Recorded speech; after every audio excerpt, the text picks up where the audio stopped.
Hey there, night shift time travelers.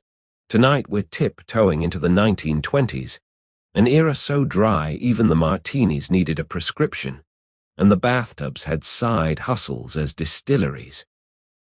Real talk, you'd last about as long as a chocolate ice cream cone on a radiator. Most folks tap out before breakfast, clutching their Wi-Fi like a security blanket made of avocado toast. Survival rating: 1 star, and that star's already staggered home singing nursery rhymes off-key. So, before you nestle into your blanket burrito, smash that like button like it owes you money and subscribe. But only if my voice has ever talked you down from counting ceiling stains at 3 a.m. Drop your city and local time in the comments. Bonus points if you're listening from a closet so your roommates don't stage an intervention. Dim the lights. Fire up the fan for that premium spa as in spaghetti hum, and let's tiptoe into tonight's bedtime felony together. Bring socks. The pavement's cold and the jazz is hotter than your laptop after one too many tabs. If you hear knocking, it's either the plot or your dignity. Either way, we'll let it sleep outside. Ready? Let's illegally relax. You step onto a wooden pier that smells of tar and midnight river. Manhattan's glow hangs behind you like a chandelier someone forgot to dust, while across the Hudson, the Jersey docks yawn black and inviting. A ferryman, flat cap pulled low, cigarette a tiny lighthouse at his lips, waves you aboard with 2 fingers as if hailing a cab that happens to float. The boat is no postcard steamer. It's a converted fishing smack painted the color of wet gravel, and its engine mutters in a Brooklyn accent. You take a seat on a crate stenciled U.S. Mail, which clearly hasn't seen a sober postcard in years. The deck trembles under your shoes, not from waves but from the clinking chorus inside every box, bottles kissing their neighbors through straw padding, a glassy lullaby you feel in your ankles. Moonlight slicks the river into a pewter mirror. When the propeller churns, the reflection fractures into silver confetti that reassembles behind you like a polite but persistent ghost.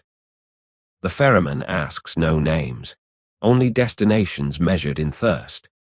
You pay with a folded bill that still smells of diner coffee, and he tucks it into a tobacco tin that snaps shut like a tiny jail for presidents. Then he offers you a blanket that might once have been red. You drape it around your shoulders. It smells of smoked herring and somebody else's courage. Somewhere amidships a radio crackles to life, Duke Ellington tiptoeing through static as if afraid to wake the Coast Guard. You breathe in salt, diesel, and something sweeter, corn mash exhaling through burlap. The combo is oddly soothing, like candle-scented chaos. A gull lands on the rail, eyes the crates, then decides unemployment beats federal time and lifts away. You envy its exit strategy. Mid-river, the engine slows to a conspiratorial purr. The ferryman lifts a hatch, revealing a glowing compass binnacle that's actually a repurposed aquarium. The compass card floats in tinted gin, forever pointing toward maybe. He steers by it with the confidence of someone who's already confessed everything to the dark. You trail a hand over the side. The water is cold enough to remind you your heart still has a job. Droplets run off your fingers, leaving tiny pearls of phosphorescence, living footnotes to the story you're entering. Ahead, a skeletal dock materializes, lit by one hooded bulb that swings like a lazy pendulum. Shadows lengthen, shrink, lengthen again, as if the night itself is breathing through wooden ribs. You hear faint jazz from a warehouse, trumpet notes stumbling out of broken windows, catching on the night air like kites. The ferry bumps tire fenders that sigh softly, married to the rhythm of the tide. The ferryman finally speaks. Mind your step, pal. Gravity's federal. You laugh before you realize it's advice, not comedy. Crates are hoisted onto the dock by men whose faces are half remembered from post office walls. One winks with both eyes, a neat trick requiring 2 missing lashes.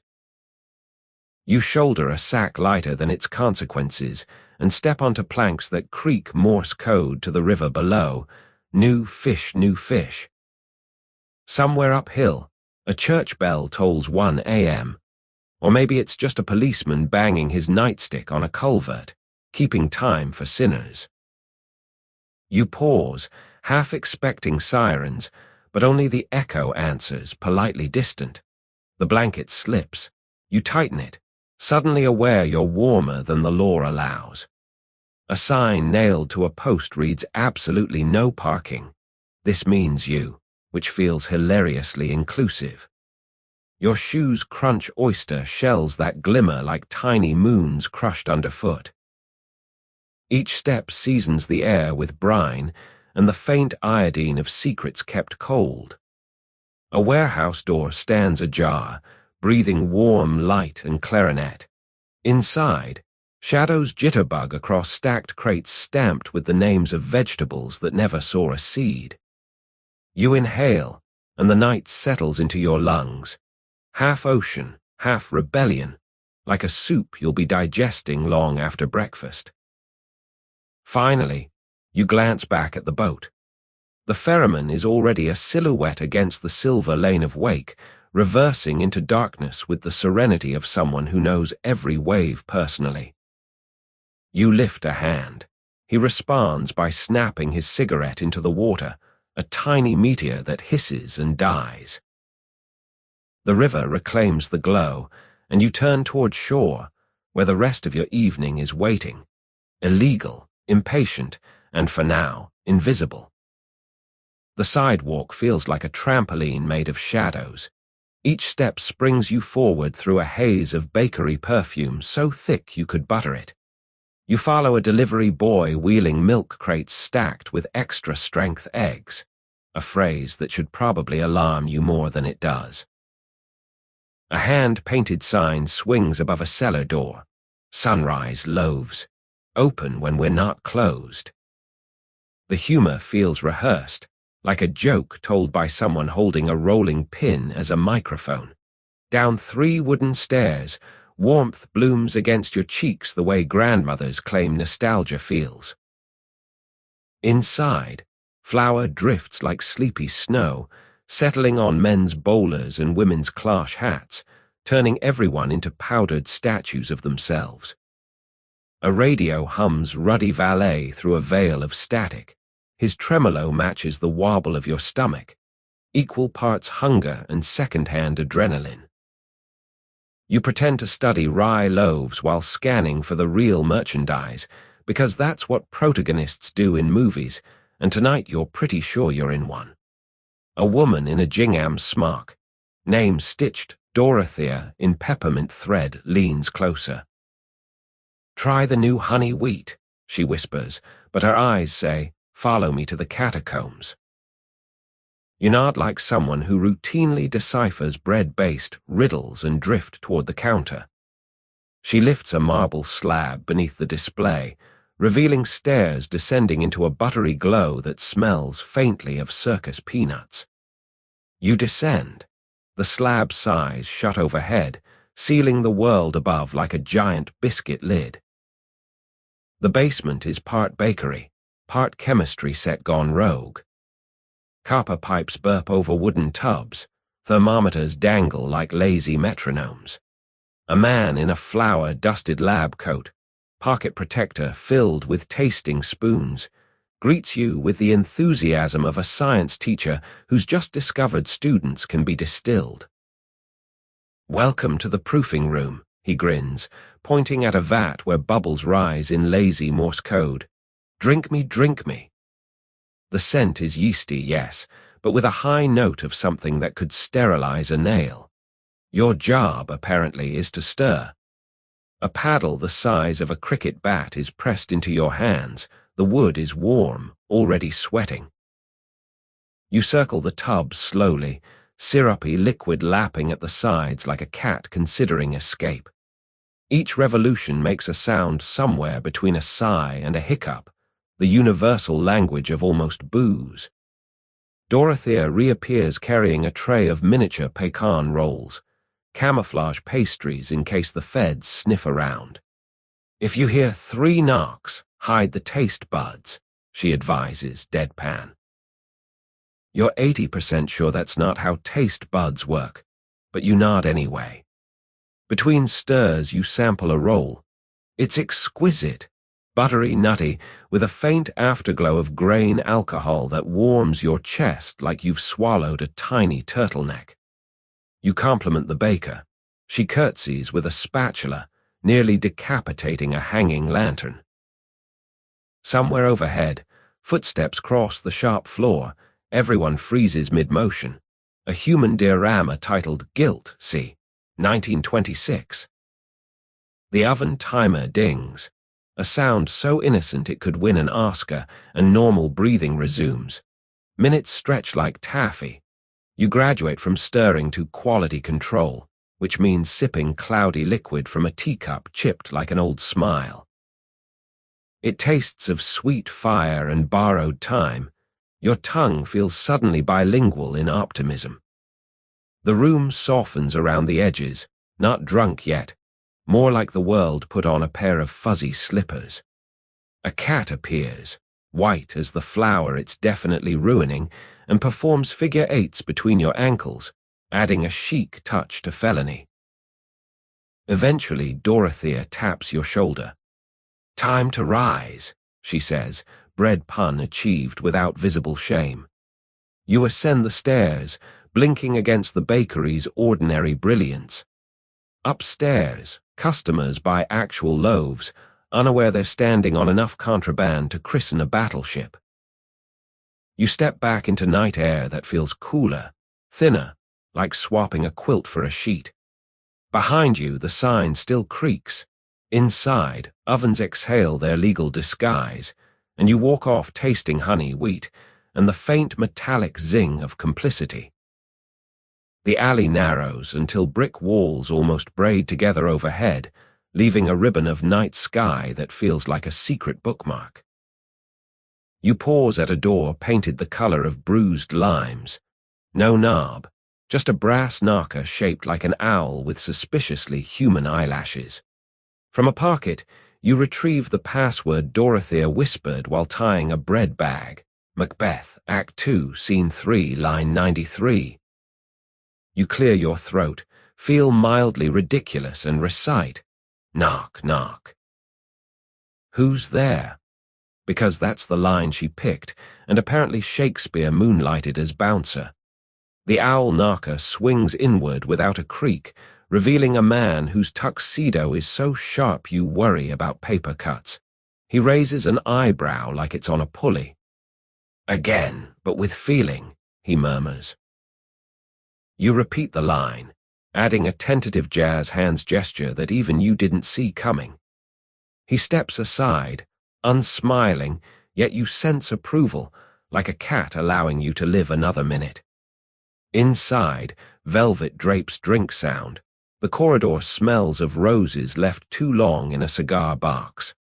Another door, this one green enough to make jealous lizards take notes. 3 knocks, a whistle through your teeth, then the Shakespeare quote again. Now you're basically a walking knock-knock joke with iambic pentameter. The door sighs open onto a room glowing amber from lamps wearing beaded dresses. A jazz trio occupies a corner so snug the drummer brushes cymbals with someone's cocktail napkin. Couples sway, not so much dancing as agreeing to lean rhythmically. You slip toward the bar, a plank laid across 2 grand pianos facing opposite directions, keys removed to make space for bottles. Bartenders wear tux gloves dipped in chalk, leaving phantom handprints on glassware like polite graffiti. You order the usual, though you've never been here. The barman nods as if you've shared childhood summers. He pours something pale green that smokes like it's reconsidering life choices. First sip, mint, anise, and the sensation your tongue just enrolled in advanced studies. A woman materializes wearing a dress made of silver cigarette foil. It crinkles when she breathes, sounding like a fireplace thinking about lighting. She asks if you tango. You admit to mild, hokey-pokey credentials. She laughs, bells in a distant shop, and leads you to a space the size of a postage stamp where other couples occupy negative space. You sway, step on her shadow, apologize to it. She tips your chin. Look at me, not your feet. Your feet are none of your business. Philosophical footwear advice. File under tonight's surprises. Between songs, you notice a mural, cherubs holding flasks instead of harps, clouds shaped like bathtubs bubbling over. One cherub winks, though paint shouldn't be that flirtatious. You glance away, catch the tuxedo doorman watching you via mirror, angled like a periscope. He raises a glass in magnanimous surveillance. The music shifts to something slow, saxophone syrup, pouring over ice cube hearts. Your dance partner excuses herself, foil dress rustling off to recharge its sparkle, leaving you mid-floor with a residual whiff of menthol and mystery. At the bar, a different password contest unfolds. Patrons must name a vice they've never indulged. Answers float past: jaywalking, chain letters, opera, each rewarded with a thimble-sized drink labeled innocence. When your turn arrives, you consider confessing taxidermy, but honesty feels showy, so you whisper, "I've never danced on a table." Gasps of admiration, a tiny glass pressed into your palm. It tastes faintly of soap bubbles and playground sunshine. You're beginning to understand that truth here is just another garnish. Closing time announces itself when the pianist lowers the lid and uses it as an ironing board for his pocket square. Lights brighten to the color of regret. Couples evaporate into drapes, apparently accustomed to exits requiring no doors. You collect your coat. Someone has tucked a fresh lily in the pocket, stems snap to fit. Outside, the alley has widened, or maybe you've shrunk. Geometry feels negotiable. The lime green door shuts with a Shakespearean finality. Parting is such sweet sorrow. But no one's parting with the password notebook, and you're already rehearsing tomorrow's lines. Back on the sidewalk, the night feels suddenly sober, like a host who's remembered tomorrow's rent. You cradle the lily, wondering if it's contraband, Dacre, or a receipt. A breeze carries the faint echo of last call jazz, tumbling down the alley in flattened notes that roll like bottle caps. You follow them, partly because they're melodic breadcrumbs, partly because your feet have declared independence and negotiated a route. 2 blocks north you spot a townhouse with every light blazing, windows fogged so thick the glass looks upholstered. A cardboard sign leans against the stoop, bathtub gin tasting bring your own tub. You laugh, then notice a woman on the porch waving a rubber duck as if hailing a taxi. She wears a kimono patterned with flamingos wearing top hats, avians formal past the point of parody. "Don't loiter, honey," she calls. "The bubbles are getting existential." You mount the steps. The duck squeaks a greeting that translates loosely to enter at own rinse. Inside, wallpaper drips with steam, chandeliers drip with condensation, guests drip with pearls. In the center of the parlor stands a clawfoot tub filled to the brim with clear liquid that shivers when the gramophone thumps.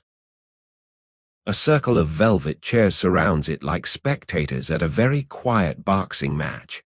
Each chair holds a person clutching a china teacup and a long-handled spoon, implements of civilized mayhem. You're handed both, plus a lemon wedge balanced on a poker chip, breakfast of champions, apparently. The hostess, kimono now tucked into a life-preserver belt, announces rules: dip, sip, describe in one word. Think of it as book club, but the plot dissolves your inhibitions. A banker type goes first, dips, sips, declares solvent. Everyone applauds the pun. Someone records it in a ledger titled Tasting Notes and Alibis. Next, a flapper in silver fringe tastes, thinks, offers, regretful, then laughs so hard her headband becomes a slingshot. Your turn. You lower the spoon. Metal meets liquid with a hiss like distant serpents gossiping. The gin climbs the silver, oily yet bright, smelling of pine needles that have read too many noir novels. You sip. No, you inhale, because the stuff evaporates toward your brain faster than anatomy allows. One word surfaces, unemployed, though you're not sure if that's flavor or forecast. Laughter bubbles up around you, warm and forgiving, the opposite of most job markets. Between rounds, someone produces a box of Epsom salts, lavender-scented, because crime deserves spa day. A handful tossed into the tub turns the gin opalescent. It swirls like galaxies deciding to day drink. The room tilts gently. You realize the floor is slanted, or perhaps the house is just modest about its alcohol content. You sit, half listening to conversations that braid together, stock tips, heartbreak recipes, the price of rubber ducks on the black market. Every sentence ends in a question mark nobody bothers to pronounce. Eventually the hostess claps, steam obeys gravity and slumps toward the ceiling. She distributes miniature bottles labeled to go handle like nitroglycerin or mother-in-law. Yours contains a single ounce, corked with a birthday candle. You pocket it, feeling you've adopted a very small, very explosive child. Outside, dawn hasn't arrived, but it's circling the block. You smell bakery ozone from 3 directions, suggesting the city itself has a hangover craving toast. You descend the stoop, Lily now wilting like a timid witness. Behind you, the flamingo kimono lady salutes with the duck. It squeaks goodbye, a sound that will echo whenever you see bath water for the rest of your life. The street lamps along this block have started their slow fade, like bartenders dropping hints that tomorrow exists. You walk west, more or less, steering by the faint breadcrumb trail of bakery smells and the pocketed nitroglycerin that used to be gin. Every so often you pat the tiny bottle. It sloshes a lullaby only your liver can hear. A neon sign. Well, half neon, half ambition, flickers ahead. Dr. Caligari's walk-in clinic, tonics and toenails. The caduceus has been replaced by a martini glass with wings. Apparently even medicine needs a side hustle. You pause, partly out of curiosity, mostly because your shoes have begun discussing early retirement. Through the window you see a waiting room lined with velvet fainting couches, each labeled with a gold plaque. Hysteria, scurvy, boredom, Tuesday. A brass plate on the door reads, "No appointment necessary, no questions asked unless you enjoy them." Inside, wallpaper the color of resigned peaches peels in elegant spirals. A receptionist wearing a stethoscope and a fez greets you with the bored warmth of someone who's seen every possible excuse for being awake at this hour. "Complaint?" she asks, snapping gum that smells of clove cigarettes and confidence. You consider mentioning the way the sidewalk won't stay still, but settle on. General malaise with a chance of jazz. She nods, writes PMJ on a card, and points you to couch number 4, Welchmer's. You sit. The cushion exhales as if relieved you're not more dramatic. Minutes pass in the shape of wall clock whose numbers are all question marks. Eventually a man emerges in a white coat so crisp it could slice luncheon meat. Beneath the coat, plaid vest, watch chain thick enough to moor dirigibles. His name tag reads Dr. Caligari, GP and mixologist. He beckons. You follow down a hallway papered with anatomical drawings where the liver is depicted wearing a party hat, either cautionary or celebratory, depending on your lifestyle. His office is half exam room, half apothecary bar. A skeleton lounges in the corner wearing a Panama hat and holding an empty highball. Someone's written hangover reminder on its sternum. The doctor gestures to a leather recliner that tilts back farther than theology. What ails you spiritually, physically, or tax-wise?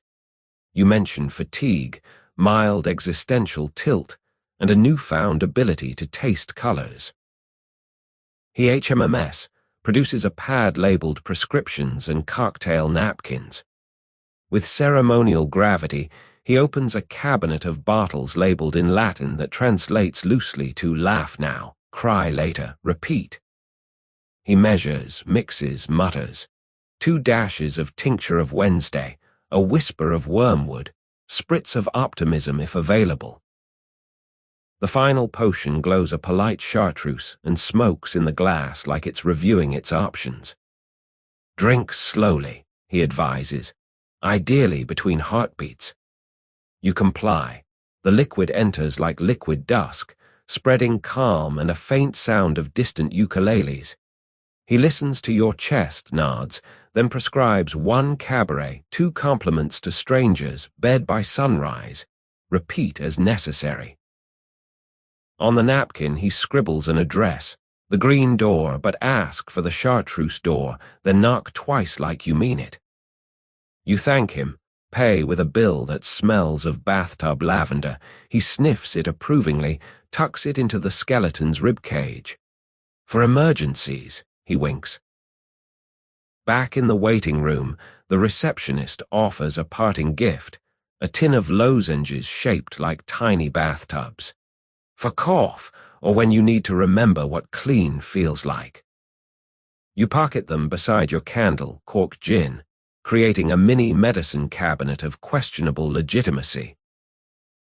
Outside, dawn has advanced from rumor to watercolor, sky streaked with butter, lavender, and the faintest blush of contraband. You inhale, your lungs feel newly insured. Somewhere a newsboy practices his future shout, but for now the streets maintain their library hush. You head toward the address, shoulders loose, heartbeat conducting a small private parade. The address on the napkin leads you south, past storefronts still yawning behind iron shutters.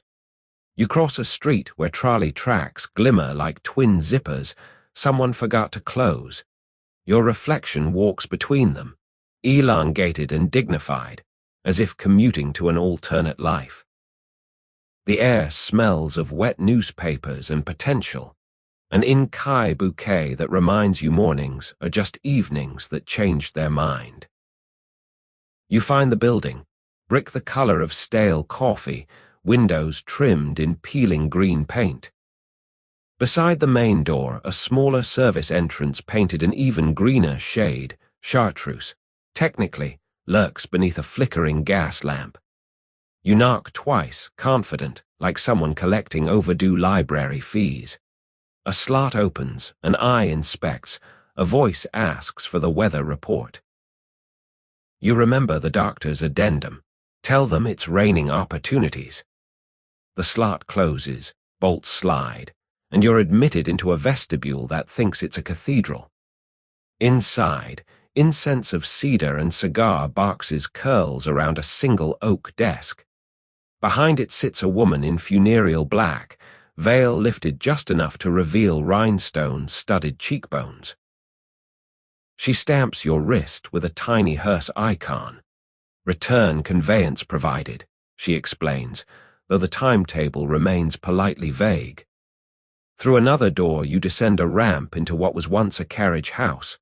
The air grows cooler, scented now with gasoline lilies and something metallic, like pennies discussing destiny. Illumination comes from headlights of 6 automobiles parked nose to tail, engines idling in whisper mode. Their bodies are midnight blue, chrome mufflers polished to mirror the stars you haven't seen since yesterday. Chauffeurs stand ready, caps low, each holding a length of black ribbon that connects to the vehicle like leashes for mechanical panthers. You're paired with the third car. Your driver introduces himself only as Clyde, possibly. He opens the rear door. Inside, seats replaced by a single polished coffin, lid ajar, lined with velvet the color of forgiven sins. You hesitate. Clyde clears his throat, a sound like gravel apologizing. Regulation recline, sir. Safety first, morale second. You climb in, settle back against satin that accepts your weight with cemetery certainty. The lid lowers but doesn't latch. A peephole the size of a quarter aligns with your eyes, giving a cinemascope view of the driveway ahead. The engine purrs. You feel rather than hear the car roll forward, joining the procession. Through the peephole, streetlights smear into comets. The hearse takes corners with ballroom grace. Liquid in your miniature, gin bottle sloshes a gentle tempo against glass. You smell lilies stronger now. Someone's tucked a stem across the coffin's interior, a floral seatbelt. Occasionally Clyde hums, "Ain't she sweet?" though the key wanders like it's looking for change. Left, right, a long, straight stretch. You lose orientation on purpose. Navigation feels impertinent. After 20 minutes, the convoy slows. You hear gates creak, gravel crunch, then silence deeper than the upholstery. Doors open. Coffins are slid out like drawers in an enormous filing cabinet of temporary demise. Hands, gloved, respectful, wheel you into a warehouse where opera music drifts from a gramophone horn the size of a small satellite. Overhead, chandeliers have been replaced by wagon wheels bearing candles. Wax stalactites threaten impromptu archaeology. Lids rise simultaneously. Passengers emerge stretching, adjusting ties, smoothing skirts, all wearing the dazed grin of people who have practiced being alive and found it suits them. A butler type announces, "Welcome to the wake. Tonight's libation respects the dearly departed Volstead act." He gestures toward tables constructed from coffin lids. Atop them, punch bowls of iced gin glow under flicker of candelabras. You accept a glass shaped like a tiny urn. It warms in your hand, contradicting every lesson of thermodynamics. Around you, conversations bloom. Stockbrokers discuss funeral home rates. Flappers compare mourning veil lengths. Someone argues the best epitaph is simply, etc. You drift, sip, listen. In one corner, a man autographs coffin catalogs. In another, women play ring toss with funeral wreaths. Midnight approaches on a watch pinned to a stuffed raven. Nobody questions avian timekeeping. You feel strangely rested, as though lying in state was the nap you didn't know you owed yourself. Eventually, Clyde reappears, tapping his cap. "Curfew for the cadavers. Some of us have to be convincingly alive by sunrise." You finish your punch, pocket the urn glass as a souvenir mortuary, and climb back into your satin apartment. The lid descends. Lilies have been replaced by a sprig of something citrus. Progress, presumably. Engines ignite. The convoy rolls out, lighter now, cargo breathing and slightly giggly. Return journey feels shorter, highways unspooling like film reels someone spliced in reverse. City glow reappears. First a rumor on the horizon, then a familiar skyline yawning awake. The hearse halts in an alley behind an all-night diner. Coffins are unloaded with the same gravity, though now occupants walk away under their own power, stretching shadows long in pre-dawn violet. Clyde lifts his cap in farewell. You nod, still tasting citrus and eternity. Behind you, automobiles dissolve into side streets, tail lights blinking tiny benedictions. Ahead, coffee aroma steams the air, promising resurrection with extra cream. The diner glows like a lighthouse run on bacon fat and bad decisions. You push through the chrome door. A bell tinkles with the enthusiasm of a triangle player who knows the song is almost over. Inside, red stools, black and white tile, air thick with the perfume of hash browns and existential comfort. A waitress, name tag Dolores, don't, points you to the counter without asking. Her eyeliner has achieved wingspans that could migrate. You slide onto a stool that spins 1/4 turn too many, suggesting either uneven floors or recent philosophical realignment. The menu is a single laminated card. On one side, breakfast. On the other, a list of local funeral parlors, efficiency taken to its capitalist conclusion. You order coffee and the usual, hoping the phrase translates to pancakes and not another coffin ride. Dolores scribbles, snaps gum, yells Adam and Eve on a raft, Rechem, let the saints watch to the kitchen, apparently summoning eggs and toast under ecclesiastical supervision. While waiting, you notice a door at the back labeled Employees and Time Travelers Only. It cracks open. A busboy emerges carrying a crate of books instead of dishes. He catches your eye, lifts one finger to his lips in a hush that feels more invitation than warning, then disappears again. Curiosity, fortified by punch bowl gin, tugs you off the stool. You mumble bathroom toward Dolores, who responds by pointing with her entire eyelid. You interpret this as clearance and slip through the forbidden door. Behind it, a staircase spiraling downward, each step painted with dewy decimal numbers. 810, 820, American literature descending toward whatever basement considers itself canonical. You descend. The air cools, smells of dust, vellum, and something faintly metallic, like ideas arguing over oxidation. At the bottom, a cavernous room lined with shelves made of mismatched headboards, literally bedtime stories. Books lie open on pillows, spine up as if napping between readings. A librarian, pince-nez, feather boa, and a silence you can hear, greets you with a finger to lips, then gestures to a sign. Quiet, please. Spies at work. In the center stands a circulation desk, repurposed as a bar. Card catalog drawers now hold olives, nutmeg, tiny umbrellas stamped top secret. A bartender in argyle suspenders mixes a drink while consulting a first edition of The Sun Also Rises, apparently taking mixing ratios from Hemingway's Despair. He slides a glass toward you, pale gold, titled A Movable Feast, now with bourbon. You sip. It tastes of Paris in the rain, if Paris were secretly across the river in Jersey. Around you patrons whisper in pairs. A woman in trench coat reads recipe cards to a man taking notes in cipher. Someone flips a pop-up book, revealing a paper speakeasy that unfolds into a functioning tiny bar. Complete with thimble-sized bottles you're tempted to raid for your candle-corked collection. The librarian patrols, shushing people who aren't even breathing yet. Her feather boa floats behind like a contrail of glamour. A bulletin board offers checkout specials, microfilm rolled into drinking straws, hollow dictionaries fitted with hip flasks. A tender is the night first edition whose pages have been lightly misted with actual bathtub gin. Sip while you read, but don't dog-ear, or they'll dog-ear you. You select a slim volume titled How to Disappear Completely and Never Be Found. Part guide, part passport, part paper parachute.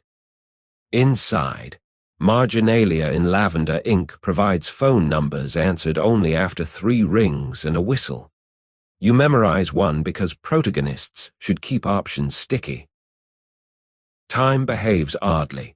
Clocks exist, but each tells a different classic. 1984, 2001. A Tale of Two Cities. You decide it's roughly breakfast at Tiffany's o'clock and ascend before pancakes send out a search party. At the landing, you glance back.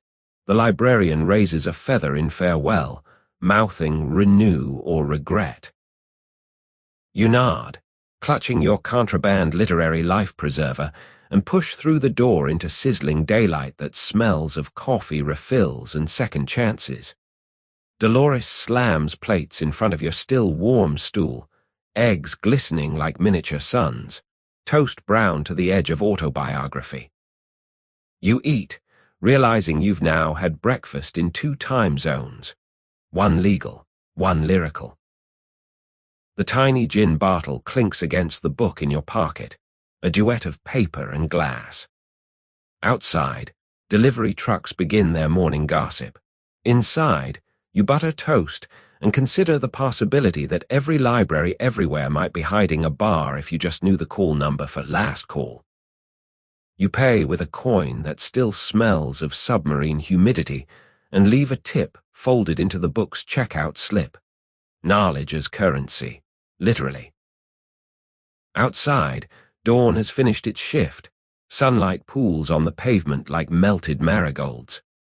The city exhales, a long peppermint breath that carries the scent of river, roasting coffee, and something electric, trolley sparks or possibility short-circuiting. A boy pedals past on a bicycle built for 2, except the rear seat holds a crate of glass bottles swaddled in straw. He eyes you, skids, and offers a ride as far as the river, mister. You hesitate. Your mother warned about strangers, but she never covered chauffeur-aged adolescents with questionable cargo. Curiosity wins. You climb aboard the empty saddle, Lily still in lapel, now crispy as yesterday's secrets. Pedaling south, the boy hums Ain't Misbehavin' in a key that suggests he might be soon. You pass storefronts raising their eyelid shutters, neon signs blinking off mid-yawn. Between buildings, the Hudson winks, wide and pewter, and you realize the route is a glide path to the docks. At a pier, he brakes. The rear crate clinks a gentle protest. End of line.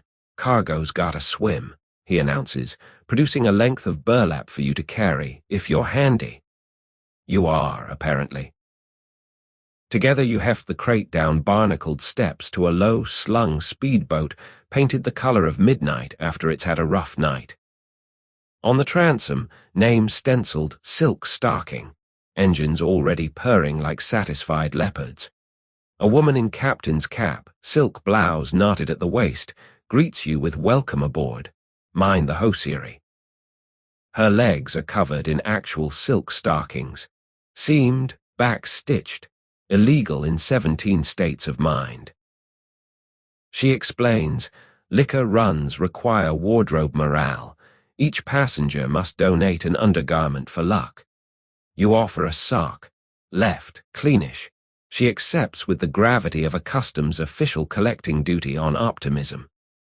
Engines throttled, the boat slips from pier. Wind immediately pastes your hair into a comic telegram.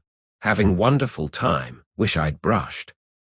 The boy waves from shore, already counting bills that smell of peppermint and puberty. Ahead lies open water, but the captain steers toward a string of house-sized barges lashed together like a floating suburb. As you approach, you see they're draped with sheets painted to resemble coal, camouflage for the myopic, or for federal agents too busy squinting at paperwork to notice fabric flapping in the breeze. Between barges, a channel opens, just wide enough. You glide through. On the far side, the water changes texture, smoother as if someone ironed it for company. Here wait 3 more speedboats, each manned by women in matching stockings, engines idling in feminine harmony. A floating swap meet, crates pass from deck to deck, hand to gloved hand, silk sleeves fluttering semaphore. No one speaks above a murmur. The loudest sound is the hush of hosiery against itself, a conspiratorial whisk. Your job is ballast. You sit mid-boat, legs braced, while the captain loads crates around you like building a nest for an extremely fragile bird of prey. Each box bears a stamp, Silk Stocking Company, Hosiery and Hooch. Brand Synergy, 1920s style. When weight distribution pleases her, she hands you a compass whose needle is a miniature high heel. Point us toward style, she jokes. You indicate northeast, toward a shoreline where mansions perch like iced cakes left out for mischievous giants. Engines rev in chords. The small fleet spreads into a V, Silk Stocking captains saluting with gloved middle fingers at Prohibition itself. Spray kisses your face, tasting of minerals and misdemeanors. Over the engine noise you hear music. Someone's rigged a gramophone to a car battery. Duke Ellington floats across water, notes skipping like flat stones. You breathe in river, gasoline, perfume of stockings that have traveled faster than laws can walk. Halfway across, a spotlight slices the dusk. Federal patrol boat, gray and angular, voice horn barking heave to. The fleet scatters like pearls from a snapped necklace. Your captain yells, trim, and cuts the wheel. You slide starboard, crates groaning. She thrusts a silk scarf at you. Tourniquet or blindfold, your choice. You knot it around your forehead, pirate chic, heart hammering Morse for oops. Engines scream, speedboat planes, hull lifting until you feel you're skiing on liquid mercury. Wind rips the lily from your lapel, it cartwheels away, a tiny white flag surrendering to narrative momentum. Behind, the patrol boat's spotlight sweeps misses, catches only its own reflection in the chop. Federal light chasing federal ego. You exhale relief, but the captain isn't done. She guns toward a tributary too shallow for government draft, props chewing water weeds. Reeds slap the hull like slow applause. Finally, the engine coughs, relaxes. You drift beneath overhanging willows that comb the river's hair. Crates intact, stockings unsnagged, you share a silence that tastes of river mist and adrenaline aged 12 seconds. She offers a flask monogrammed SS. Naturally. You sip, something clear, bright, convinced of its own innocence. When you hand it back, she salutes with 2 fingers, then peels away toward a private dock hidden among cattails. You disembark onto planks that wobble like decisions made at 3 a.m. Crates following like obedient luggage. Shoreline trees close behind you, green curtains on a matinee that's technically illegal but artistically satisfying. The path from the dock is mulch soft, scented with pine needles politely decomposing. You carry a crate. Turns out ballast earns souvenirs, while the captain's crew shuttle the rest toward a carriage house half swallowed by ivy. Your particular box bears no stamp except a tiny gold star, as if the universe rated your performance 5 celestial units. Inside the carriage house, vehicles sleep under tarpaulins that rise and fall with their breathing, cars dreaming of roads uncluttered by legislation. In the center sits a grand piano, lid open, strings exposed like a patient mid-surgery. A man in shirt sleeves and a fedora made of sheet music adjusts a funnel taped beneath the high C hammer. Every time he presses that key, a thin stream of liquid drips into a waiting glass. Meet the Steinway and still, he grins. 1 octave, 1 shot, C major, 80 proof. You set your crate down, accept the offered glass. The cocktail tastes of ivory, mahogany, and the faintest echo of whatever song died to make it, like drinking a lullaby that minored in chemistry.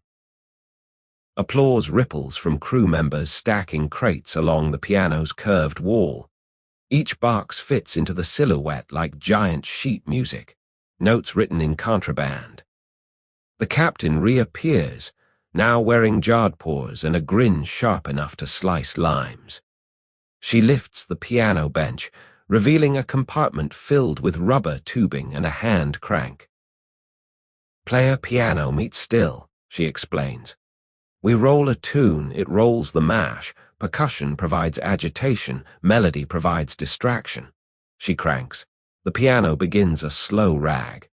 With every beat, mash sloshes through coils hidden in the legs. Steam puffs from the treble end like the instrument is sighing at its own genius.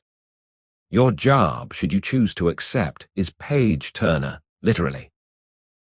Sheet music is actually blueprint. Each note corresponds to a valve timing. Turn too fast and fermentation rushes. Too slow, and the song goes flat along with the alcohol. You nod, position yourself like a concert accompanist to a contraption that could be arrested for multiple counts. The ragtime quickens. Your hands keep pace, pages flicking, smells of warm corn and cool jazz mingling into a cologne you'll never find in stores. Between movements, the pianist, if one can call a crank that, produces a violin bow and runs it across the piano strings, eliciting wail song moans that vibrate the tubing. "Aging by vibrato," he claims. Science or seance, the mash darkens, develops legs like a ballerina who's tasted freedom. Crew members bottle the output using funnel and thumb, capping with sheet music squares scrawled caution, may cause harmonious intoxication. Break time. Someone opens your crate. Inside, nestled in straw, rest not bottles but stacks of 78 RPM records, labels sanded off. They're destined to be cut, repressed, and filled with gin gramophone discs that spin both music and misdemeanor. Imagine dropping the needle and pouring aside a shot, the future of parties distilled. You thumb a record. It feels heavier than memory, lighter than evidence. The piano crescendos, valves hiss in baritone harmony. Suddenly a sour chord, F minor collides with G-flat bureaucracy. A pipe leaks, clear spirit arcs onto the floorboards, pooling like liquid moonlight. The captain curses in sailor soprano, kills the crank. Everyone freezes, bootleggers fire drill. From somewhere outside, faint footsteps on gravel, the sound of curiosity wearing government shoes. Lights doused. You crouch behind the piano, heart drumming rudiments against your ribs. Through a knothole you see a flashlight sweep, pause, sweep again. The spilled gin seeps toward the intruder's shoes. If he notices the floorboards drinking themselves, the game ends. But the beam lifts, footsteps retreat. Maybe a guard on rounds, maybe a lost poet. Silence regroups. After a count of 30, operations resume in diminished volume. Bottles filled, records soaked, corks inserted with the tenderness of librarians closing rare tomes. The piano, now slightly tipsy on its own leakage, plays a gentle exit waltz. You wipe fingerprints from ivory, suddenly protective of this musical accomplice. Dawn negotiates through cracked windows, painting the crew in watercolor gilt. The captain hands you a parting gift, a 78 labeled blank side. Fill with good times. It sloshes faintly. Gin sloshes, not vinyl. You tuck it beside your flask, book, and bathtub lozenges. Your luggage now a mobile speakeasy. Outside, engines cough alive under tarpaulins. You exit into morning that smells of pine, possibility, and the faintest note of middle sea. The carriage house doors yawn behind you, exhaling steam and ragtime into the newborn day. You step onto a gravel drive that crunches like cereal soaked in guilt, lily-less lapel flapping like a surrender flag made of fabric. The captain's crew disperses into hedgerows and idling cars, each goodbye a nod too quick for memory to fingerprint. Your own next move arrives in the shape of a nun. She glides from the tree line. Habit starched to architectural rigidity, rosary clacking counterpoint to birds unsure whether dawn warrants applause. You assume she's part of the landscaping until she lifts a flask from her sleeve, takes a decorous sip, and crosses herself with the efficiency of someone blessing both soul and solvent. "Morning, child," she says, voice warm as confessional lamplight. "Fancy a ride that doesn't require last rites." Before logic can clear its throat, she beckons toward a path that didn't exist a minute ago. You follow, because when a nun offers mysterious transport at sunrise, you say yes, or you write your own cautionary gospel. The trail dips into woods where pine needles muffle the world like money wrapped in felt. Sunbeams angle low, spotlighting dust motes performing tiny morality plays. At a clearing sits a wagon painted cathedral colors: maroon, gold, ecclesiastical gloom. Across the side, in scrolling gilt, sisters of perpetual refreshment. Two more nuns perch on the driver's bench. One handles reins attached to a horse so patient it might be practicing for sainthood. The other cradles a picnic basket that clinks with the optimism of glass. Sister Flask, you've nicknamed her, explains. They're en route to a parish fundraiser, liquor disguised as holy spirits. "We do the Lord's work," she winks, "one spirit at a time." You climb aboard. Wagon boards creak like pews after an unpopular sermon. Interior benches line the walls, each padded with hymnal cushions smelling of incense and smuggled courage. Between feet rest crates stamped, sacramental wine, handle like sin. You know the code. You've been sinning professionally all night. The wagon lurches, horse hooves write cursive in the dirt, grammar impeccable. Sister Basket opens her hamper inside, hollowed-out prayer books cradle pint bottles.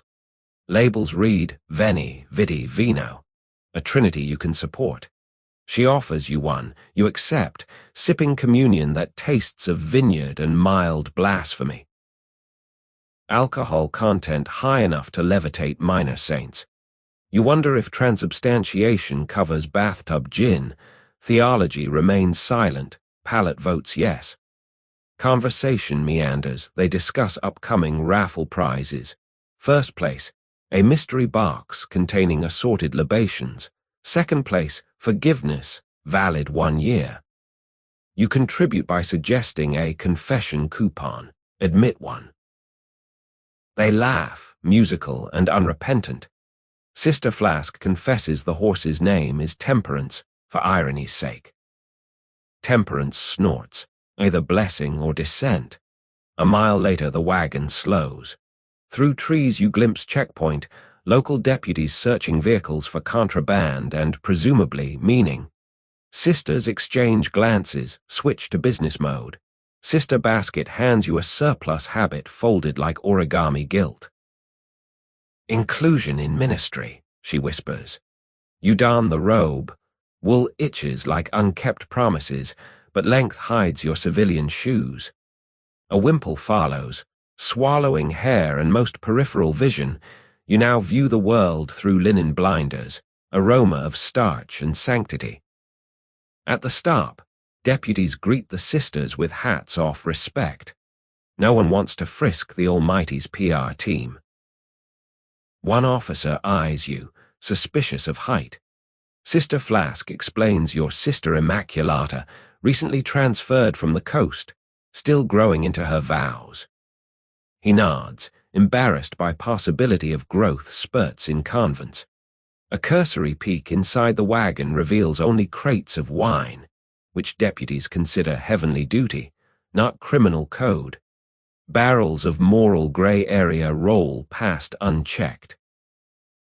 Once clear, the wagon picks up speed. You consider keeping the habit. It's roomy, carries pockets deep enough for books, flasks, and moral ambiguity. But Sister Basket requests it back before parish territory. You comply, relieved to return to secular itch levels. As compensation, they gift you a miniature rosary made of glass beads shaped like tiny bottles, blessed, presumably, by someone who understands priorities. Finally, the forest exhales you onto a road where telephone wires hum hymns to connectivity. The sisters turn toward steeples piercing morning like moral lightning rods. You disembark at a crossroads still deciding its own name. Farewells are brief blessings, a communal sip of veni vidi vino, and a reminder that salvation sometimes comes 80 proof. Temperance, the horse whinnies, amen in equine. You watch the wagon roll off, rosary beads in pocket clinking a pocket-sized prayer you don't know the words to. Behind you, the road stretches both ways, left towards city, right towards somewhere that hasn't introduced itself. You choose the middle, a dirt path continuing into orchard, rows where apples blush with early sun, and the faintest whiff of sacramental mischief lingers like incense after the choir's gone home. The orchard welcomes you with the hush of a library staffed exclusively by apples. Each tree arches in textbook symmetry, fruit glowing garnet where sunlight polishes skin. Your shoes press into soil still holding yesterday's rain. It sighs, grateful for the company, and releases a perfume of iron, leaf mold, and distant cider ambitions. Between rows you spot a ladder wearing paint so chipped it could be sued by a color wheel. At its summit a woman in dungarees and a pearl necklace, the kind of contradiction Prohibition specializes in, daubs a peach-colored stripe onto a green apple. She sees you, waves a brush dripping moral ambiguity. Camouflage, she calls down. Agents look for red. Peach, invisible. Her logic wobbles, yet here you are, complicit observer. You climb, partly to help, mostly because ladders invite a scent the way mystery invites fingerprints. Up close the apples smell drunk already, sugars converting to something that would worry a temperance lecturer. She hands you a brush. You dab mustard yellow on another fruit, feeling like makeup artist for produce entering witness protection. Below, crates stamped paint. Wet await contents that will never see a wall unless walls drink. A tractor engine coughs nearby. You descend as it hauls a wagon of harvested paint cans, standard tin cylinders, labels proclaiming Apple Blush 4. Inside each, clear liquid crowned with wax. The orchard owner, Mr. Mack, shakes your hand with the grip of someone familiar with both shovels and alibis. He explains they press apples, ferment juice in buried vats beneath the packing shed, then siphon gin into paint cans, seal with paraffin, ship to hardware stores that have never sold a single brush. Customer word of mouth is a whisper that smells of acetone and orchard. He offers a demonstration, pops a lid, pours a thimbleful onto a pallet, lights it. Blue flame dances, apple-scented, almost polite. See, paint thinner, he grins. You nod, wondering how many living rooms currently reek of incendiary decor. He hands you the can. Weight feels identical to solvent. Slosh sounds artistic. You tuck it beside your gramophone record, creating a duet of fake paint and real hooch. Your luggage now a multimedia lie. Lunch appears. Apple pie that has clearly met Mr. Mack's product in a back alley, crust flaky, filling mellowed by something not listed in any cookbook approved by churches. You eat 2 slices because caloric morality is relative. Between bites, Mack confesses he once shipped a crate to Washington, addressed to the Volstead Act, care of whoever's reading this. It arrived, was signed for, and presumably stored next to other legislative jokes. He never heard back, which he considers bureaucratic consent. Afternoon task, loading trucks. You heft cans into wooden crates padded with straw and apple-scented denial. Each layer finished, you sprinkle sawdust on top.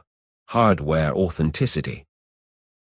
A government inspector once poked a stick through, Mack says, and withdrew only paint-stained wood. Agent left satisfied and smelling faintly of orchard, which he blamed on his own aftershave. You file the technique under agricultural misdirection. Sun tilts. Shadows stretch like rumors across the grove. Before departure, Mac gifts you a business card reading, Mac's genuine paint guaranteed to remove sobriety. On the reverse, a phone number answered only if you ask for color consultation. You pocket it next to the doctor's napkin, building a wallet of coded lifelines. Walking out, you pass the ladder again. Apples now wear enough hues to stock a modest rainbow. Somewhere a magistrate's colorblind heart just skipped a beat. You inhale. Air tastes sweet, tart, and faintly criminal, like a still wearing an orchard as a mustache. Behind you, trees resume their innocent pose. Ahead, the road waits, presumably ready for a fresh coat of something that burns blue and smells like breakfast lying to its mother.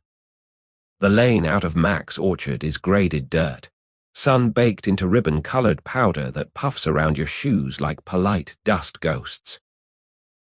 You carry a gallon can of paint by its wire bale. It swings, sloshing a rhythm that counts time in liquid paragraphs. Each step writes a brief footnote on the road.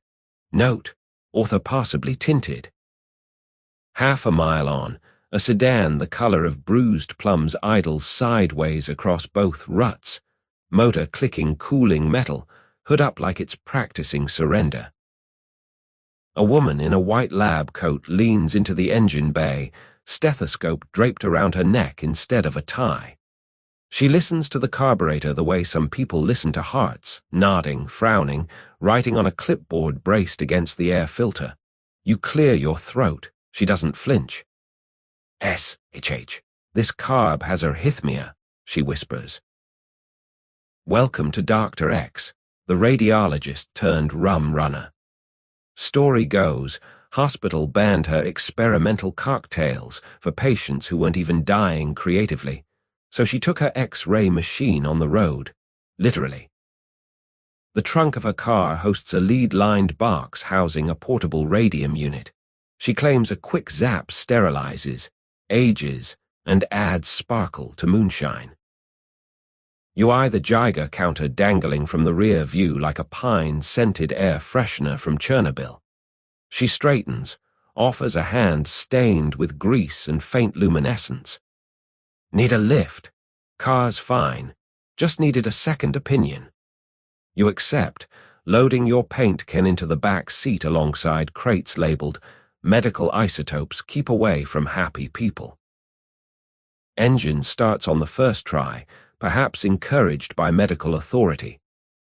Inside smells of ether, peppermint, and something metallic, like pennies discussing mortality. She drives with one wrist, other hand, tuning a dial on a box marked dosage or delight. Explanation, radium rays pass through mason jars, accelerating esterification. Age 5 years in 5 seconds.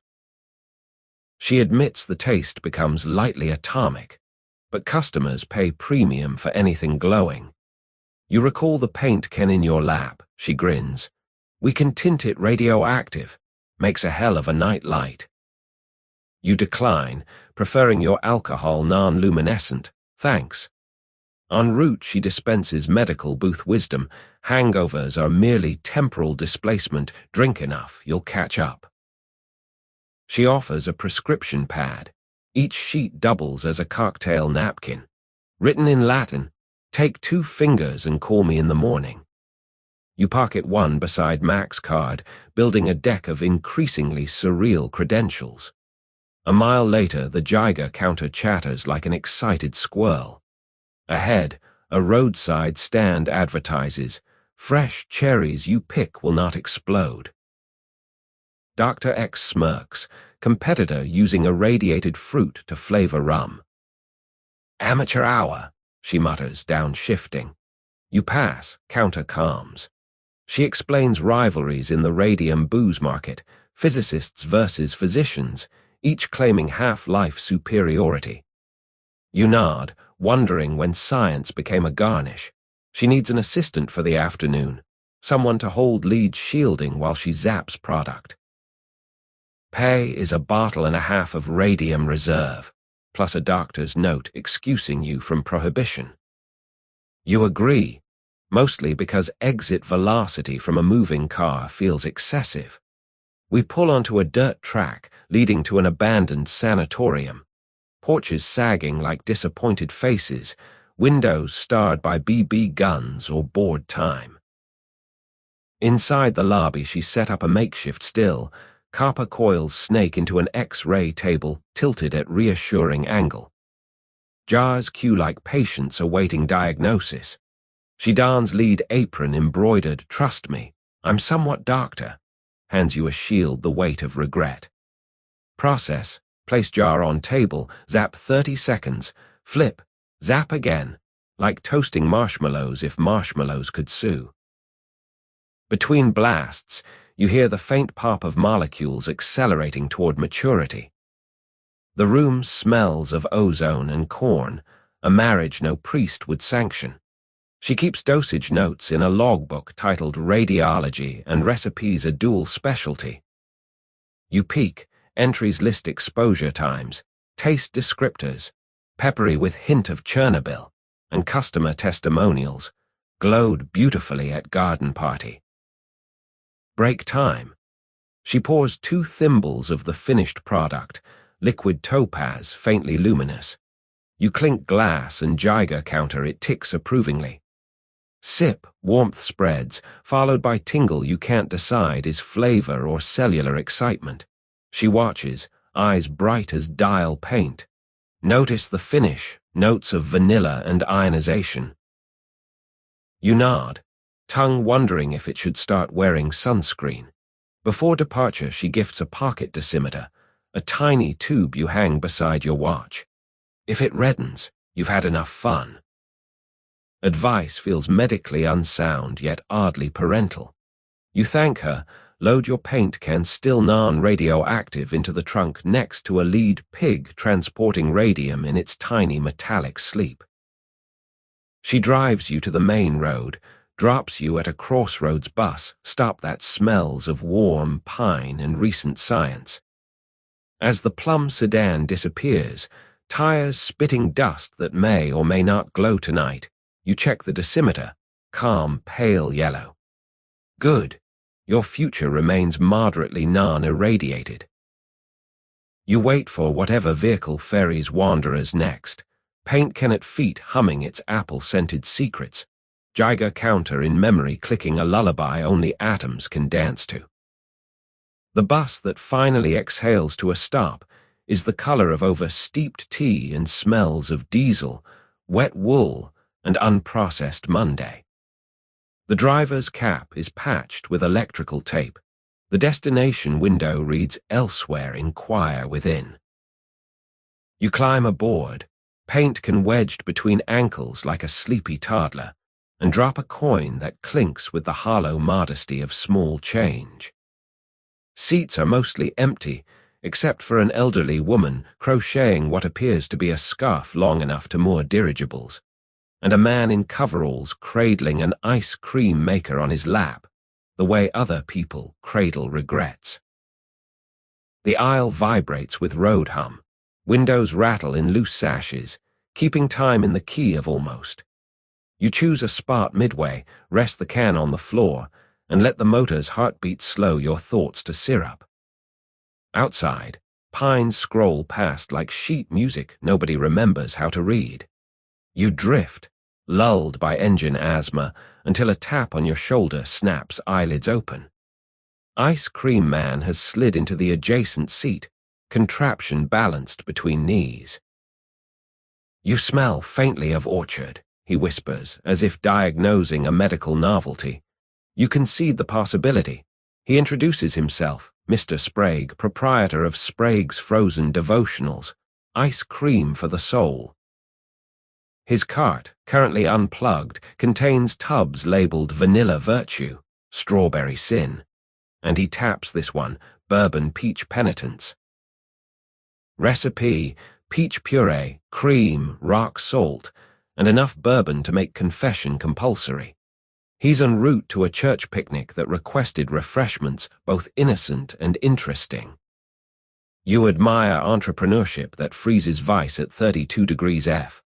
Bus brakes sigh. The road now threads through lake country. Wooden shacks advertise live bait, fresh corn, and unsolicited advice. Sprague needs a hand, literally crank handle missing, freezer refusing to rotate without human encouragement.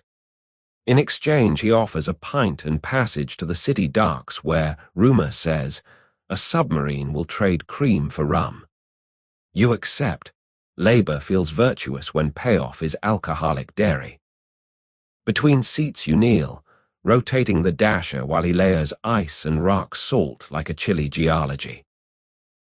The motion is hypnotic, clockwise for forgiveness, counter for flavor. Crocheting grandma contributes by humming hymns that sync with your rhythm. Yarn ball rolls aisle ward, occasionally tapped back by Sprague's shoe in percussive accompaniment. 20 minutes of devotion, and the mixture thickens, pulling at the paddle like sweet cement. Sprague lifts a spoonful. It peaks softly, the way good intentions do before reality melts them.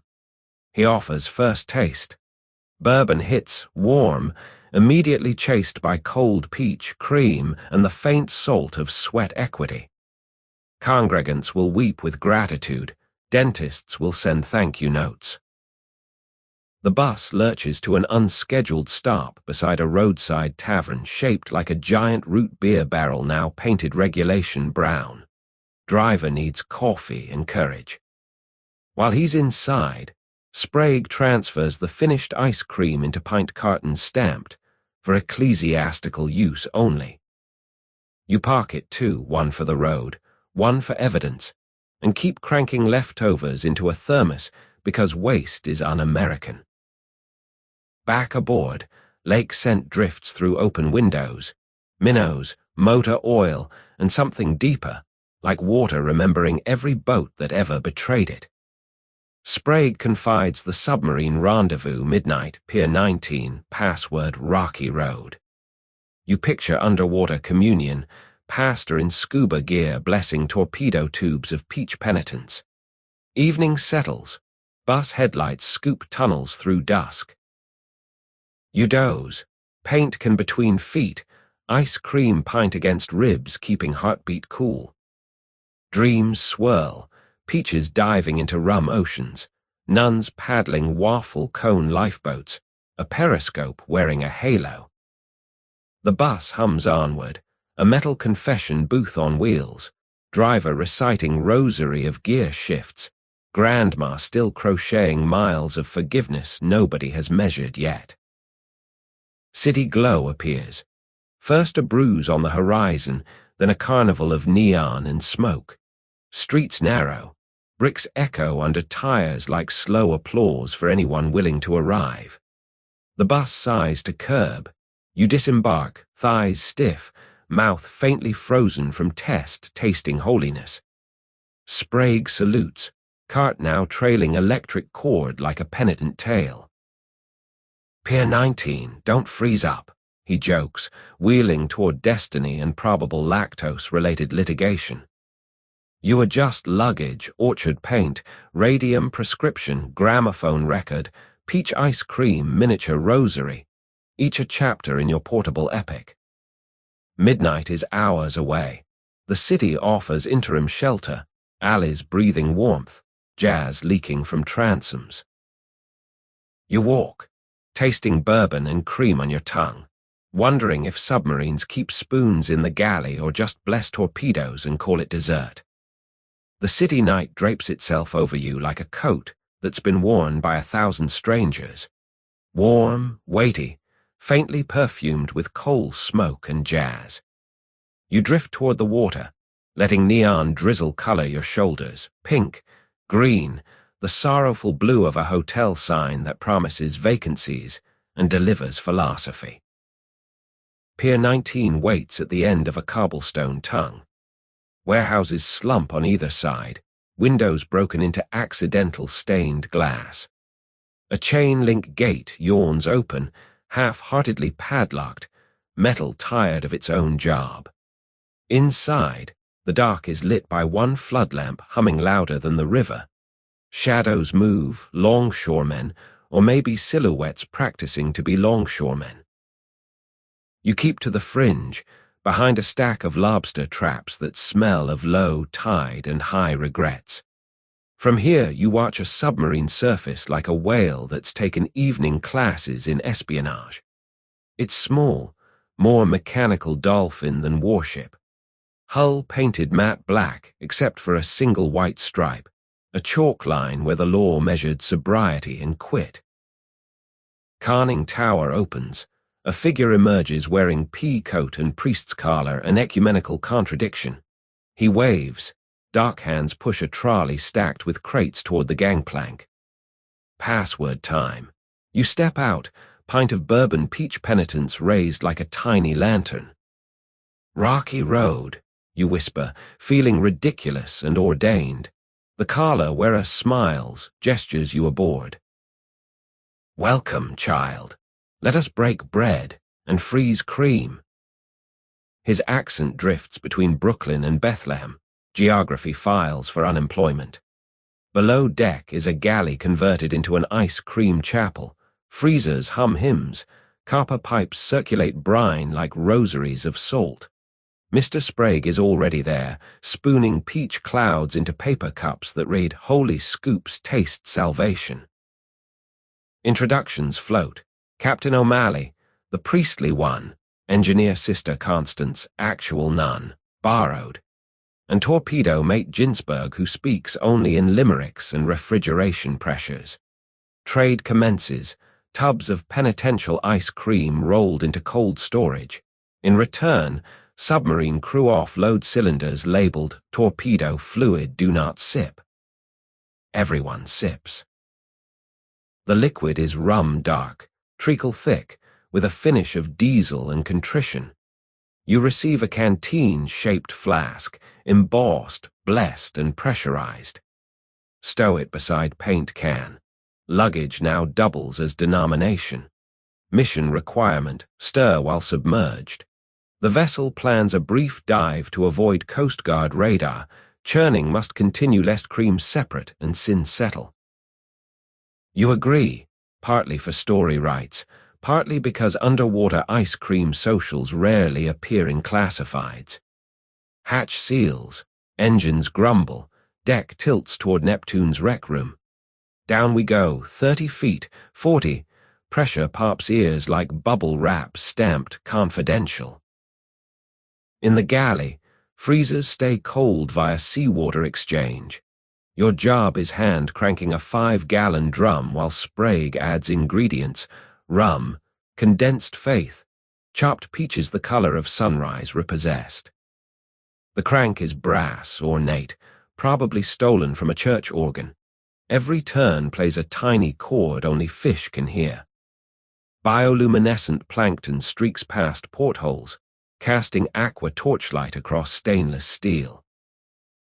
You churn. Cream thickens, resisting like a good conscience, then yields with devotional sigh. Captain O'Malley reads blessings from a manual titled Mixology and Missiles Liturgical Garnishes. He sprinkles holy salt, actually coarse kosher, ecumenical cost-saving, and absolves the mixture of calories. Depth gauge hovers at 60 feet. Sonar pings like a metronome, keeping tempo for secrecy. Suddenly, clang, shudder. Everyone freezes. Cream sloshes a nervous hallelujah. External hatch intercom crackles. Net. We've snagged a fishing trawl. Through periscope you glimpse phosphorescent ropes tightening across hull, boys bobbing like worried parishioners. Captain orders reverse thrust. Engines clatter. Cream churns you instead. Net holds. Boys clang against metal like off-key bells. Ginsberg, the limerick speaker, grabs an acetylene torch, sparks it. There once was a strand in our way. Slice. We'll sever the fibers and stay. Ropes part. Sub lurches free. Cream resumes obedience. Surface eventually beckons, compressed air blasts ballast, deck angles toward moonlight. You finish churn, ice cream consistency approaches divine. Sprague tastes, eyes rolling back in beatified sugar. Cups are filled, crew quiet as communion bells.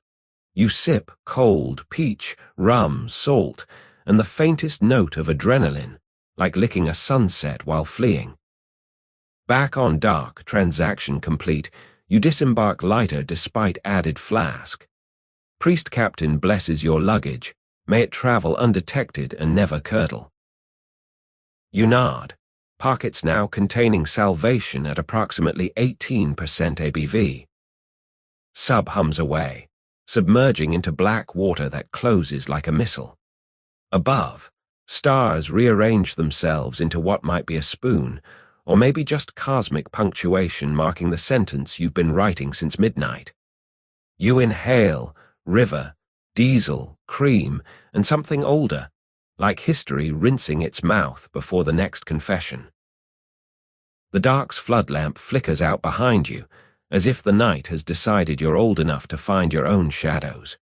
You walk back through the warehouse canyon, shoes echoing between brick ribs that still taste of salt and sung psalms.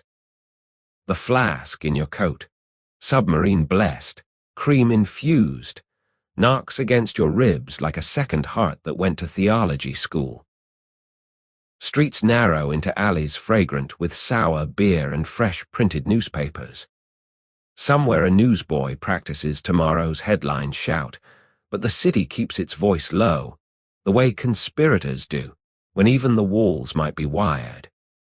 You drift, letting the faint peach aftertaste guide you more than direction.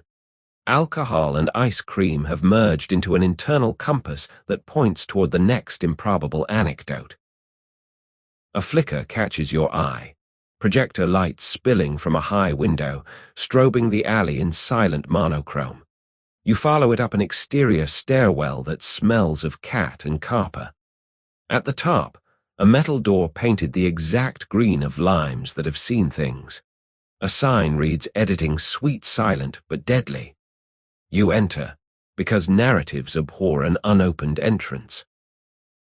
Inside, rows of folding chairs face a bedsheet tacked to the wall. On it, black and white footage of men in fedoras loading crates into hearses, footage you recognize as last night's own submarine ice cream priest caper shot from the roof. A cameraman in sleeve garters cranks a hand crank so enthusiastically he might be winding time itself. Beside him, a woman snips film strips with scissors that gleam like tiny guillotines for moments. They notice you. No one startles. Apparently surprise expired with the silence. The woman, Miss Trim, title card of a voice, explains newsreel crew by day, black market evidence launderer by night. They film bootleg operations, edit out identifiable faces, add comic title cards, oh no, the fuzz, then screen the reels at private parties. Customers pay to watch themselves commit crimes that officially never happened. Home movies for the criminally camera-shy. Your role, should you wish to remain indoors, audience of one while they fine-tune tonight's masterpiece. You sit, popcorn appears, buttered with something that might be ghee, might be clarified law. The film rolls, submarine conning tower emerges, priest captain blesses torpedo tubes, you churn ice cream in silhouette, face safely hidden behind organ crank. Watching yourself from the outside feels like eavesdropping on your own heartbeat. Intertitles flash. Sometimes salvation needs a periscope. Holy scoops taste the Navy. Rum, proof that God wants US happy. Laughter ripples through empty chairs. Projectionist, editor, cameraman supplying the soundtrack live, giggles, whistles, one kazoo. You laugh too, complicity is communal. Reel ends, discussion begins. Cameraman, Mr. Pan, worries the Coast Guard net's snag sequence runs long. Miss Trim proposes replacing middle frames with kittens playing yarn. Cuts tension, boosts adorability, she argues. Consensus achieved with the solemnity of Supreme Court justices picking lunch. They invite you to cameo in reshoot, close-up of hands cranking ice cream, silhouette only, gloves provided. You agree. Art demands sacrifice, or at least mild repetition. Setup takes minutes, a table, a bucket of salted ice, a dummy crank attached to nothing.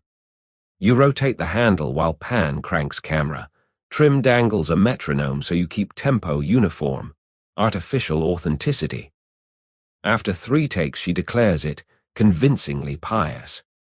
You receive a souvenir strip of film, 4 frames showing gloved hands mid-crank, looped like a tiny treadmill of devotion. Pocket it beside decimeter and Max Paint card. Your wallet now a flip book of misdemeanors. Payment offered, either cash illegal or screen credit under alias, also illegal but more fun. You choose credit, name to appear as Sister Immaculata Churn Consultant. They jot it down, solemn. Exit music. The kazoo performs a recessional hymn that wavers between devotion and vaudeville. Back in the alley, Dawn is rehearsing pink scales. You descend the stairs, film strip ticking against tin like a rosary of celluloid.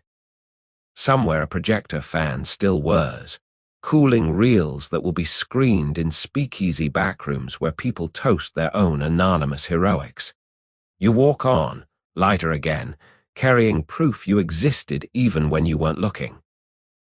Alley gives way to avenue where streetcars clang in metallic conversation, exchanging gossip about passengers still half asleep on their feet. You ride a rear platform, hanging by one arm like a tourist of momentum, paint can between shoes, film loop tickling ribs each time the car lurches. The city smells of toast and trolley brake, breakfast for the mechanized soul. At the courthouse, stop a crowd mills, drawn by the magnet of spectacle. You descend, following the human current because curiosity has replaced blood chemistry hours ago. On the plaza portable platform, bunting borrowed from last year's Independence Day and a banner reading City vs. The inanimate object's trial of the decade. Beneath it, a table draped in evidence, bottles, flasks, a trumpet, a piano lid, and center stage, your paint can, label Apple Blush 4 facing jury. An officer lifts it like Hamlet hoisting Yorick, though the skull inside sloshes. Case, the city attorney argues these items conspired to intoxicate citizens. Defense claims they are innocent vessels, as harmless as soup tureens at a Baptist picnic. Spectators snicker. Baptists present look quietly proud of their tureens' reputation. Jury selection drifts. Candidates asked if they've ever befriended a bottle. Most admit at least casual acquaintance. You consider volunteering an alibi for the paint, but decide anonymity suits you today.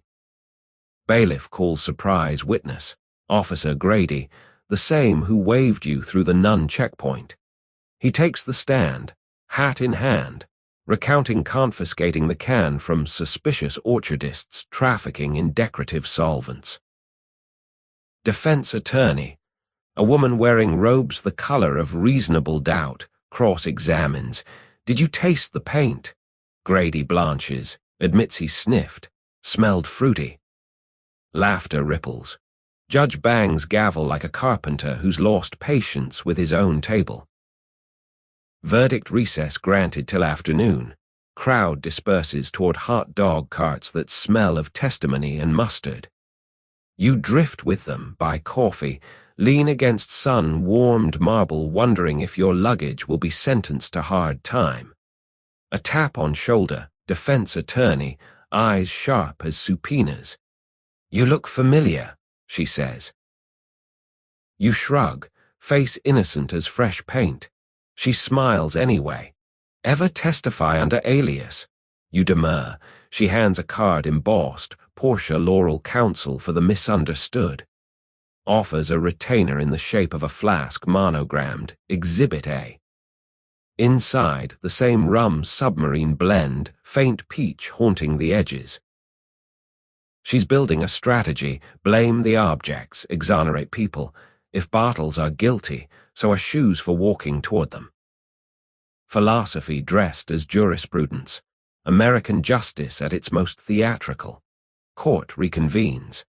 Closing arguments, city claims inanimate objects preyed on human weakness.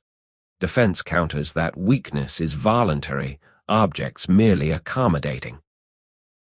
Jury exits. You exit too, waiting around for verdict risks identification. Outside, pigeons patrol the plaza, pecking at bun crumbs and the occasional spilled drop of evidence. One waddles past with a scrap of apple blush label stuck to beak, avian whistleblower. You decide luggage is replaceable, freedom less so. Leave plaza, footsteps echoing off columns like slow applause for your discretion.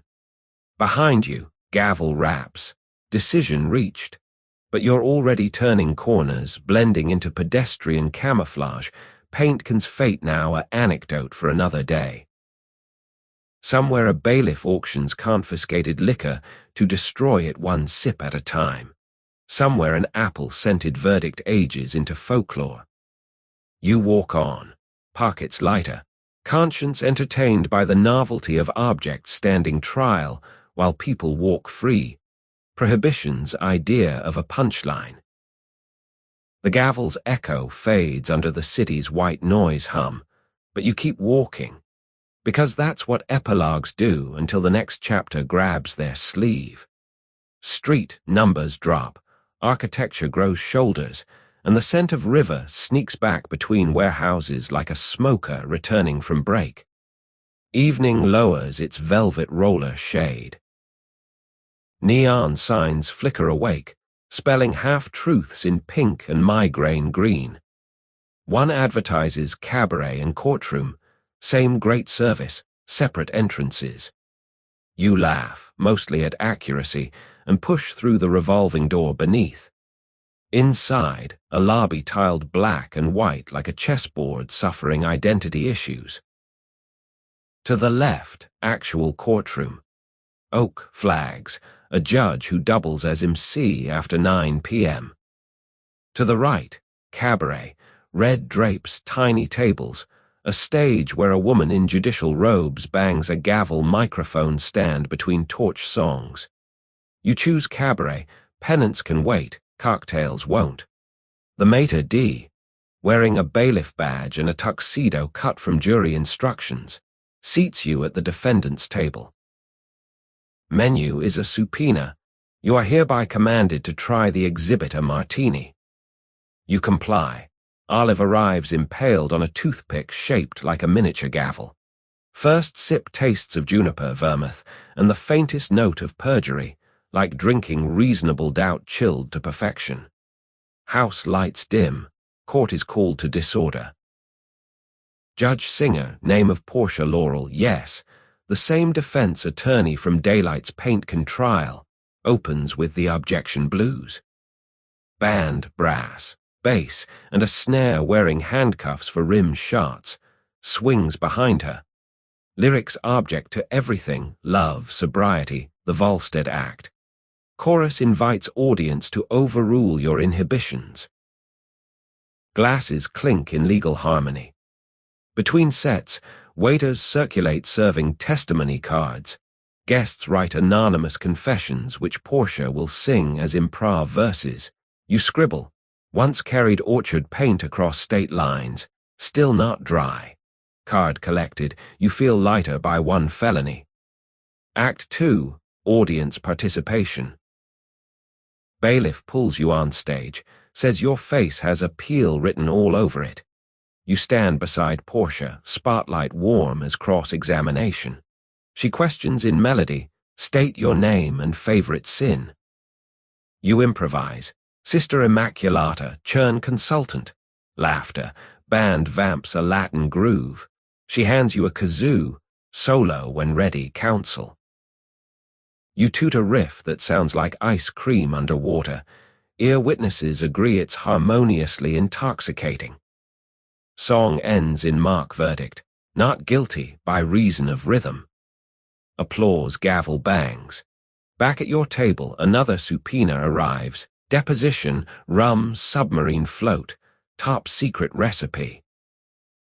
It's a glass of cola, submarine rum, and a scoop of peach penitent's ice cream bobbing like a guilty conscience. You sip. Carbonation lifts the cream into tiny rafts of sin sailing toward your teeth. Somewhere a dentist feels a disturbance in the force. Closing number, entire room links arms for sentencing samba. Verdict requires dancing until shoes plead no contest. You comply. Floorboards sway like sympathetic juries. Song ends with collective breathless laughter. Community service never felt so floaty.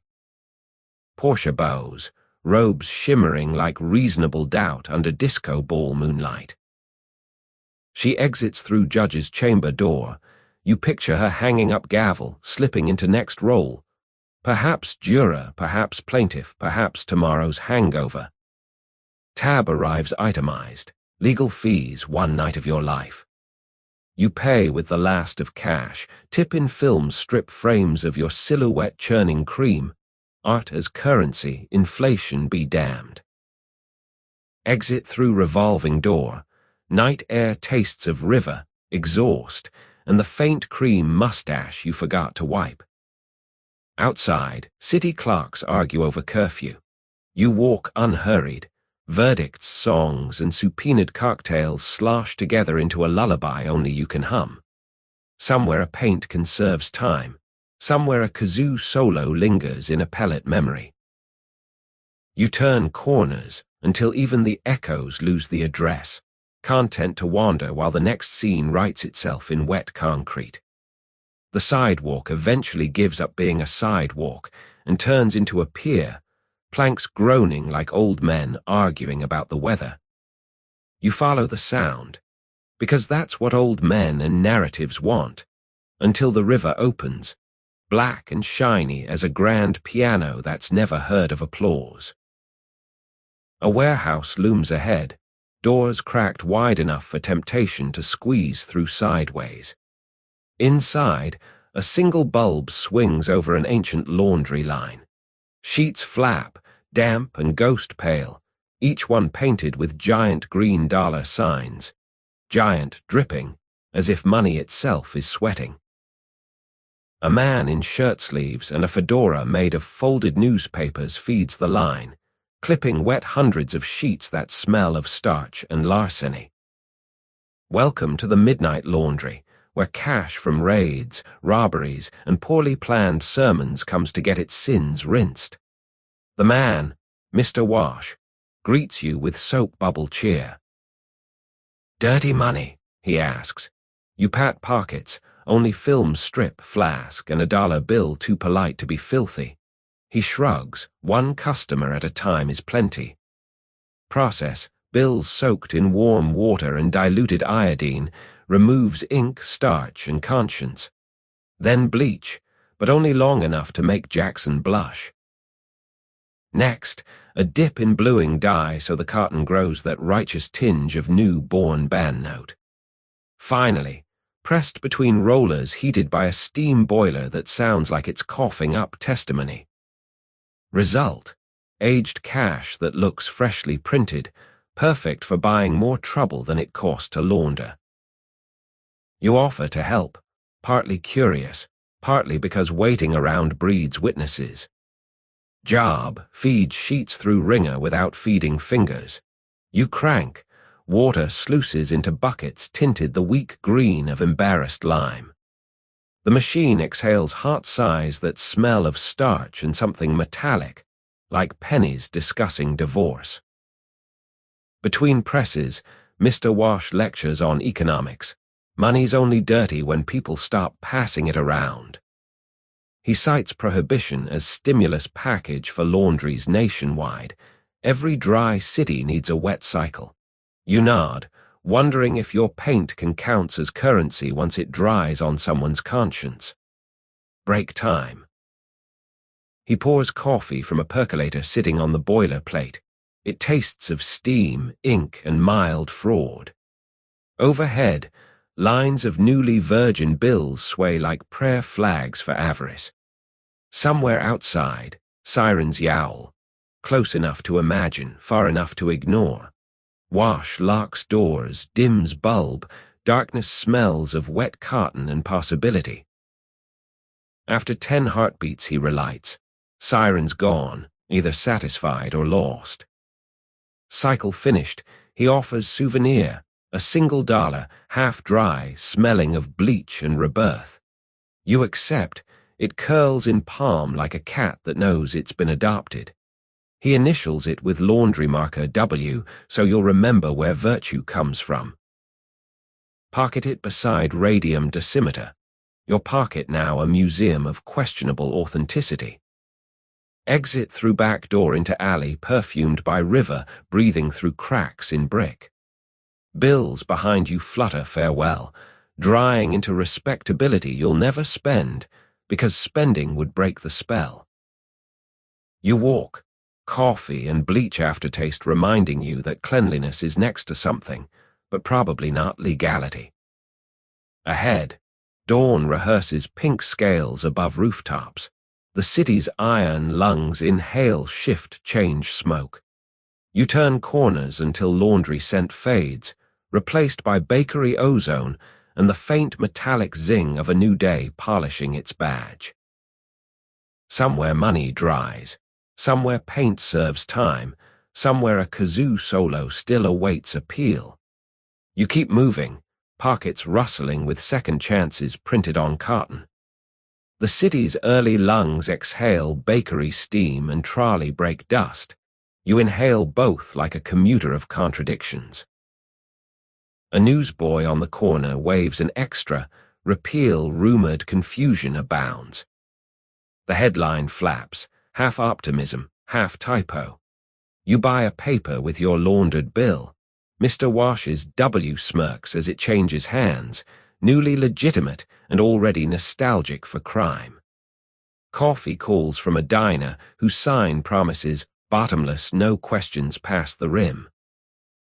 Inside, stools where the same cracked vinyl your grandfather probably scuffed confessing WW2 heartbreak. You sit.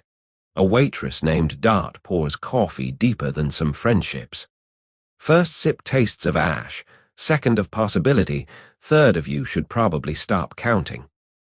Page 2 of the paper, a small item. Orchard paint verdict guilty of being delicious. The judge ordered the confiscated paint poured into the sewer, but leaves lingered, attracting bees. You picture government workers chasing drunk pollinators and decide justice has a sense of humor wearing regulation shoes. Dart refills, leans in. Heard of the candy-coated caper? You haven't. She explains, a confectioner on 3rd is hiring taste testers for chocolates filled with, she lowers voice, liquid relief. Wink level, industrial. Directions scribbled on your napkin follow scent of caramel until morals soften. You comply. 3 blocks north, the sidewalk smells like a birthday party that's given up lying. A shop front window displays bonbons arranged like tiny papal tiaras, each wearing a gold foil halo. Inside, copper cauldrons bubble, paddles turn caramel, the color of good advice ignored. Proprietor, Madame Dulce, dressed in chef whites starched to courtroom crispness. She greets you with a truffle in one hand and a non-disclosure agreement in the other. Job, inject bourbon creme into molded shells without collapsing architecture. Tool provided, miniature ladle sized for dollhouse soup kitchens.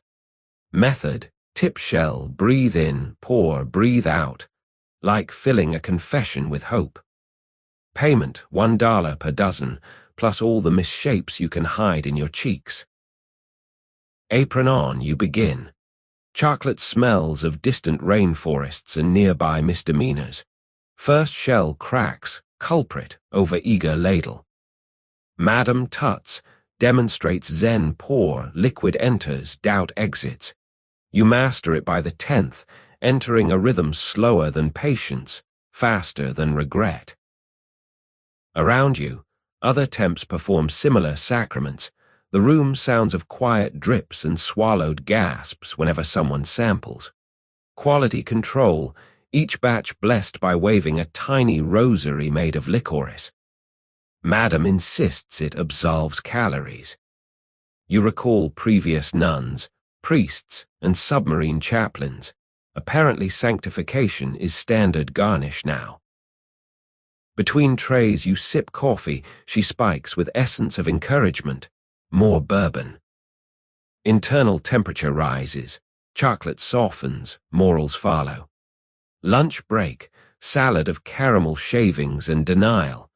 You step outside so the autumn air can remind your bloodstream what sobriety once felt like. Across the street, a schoolyard of children recite the pledge.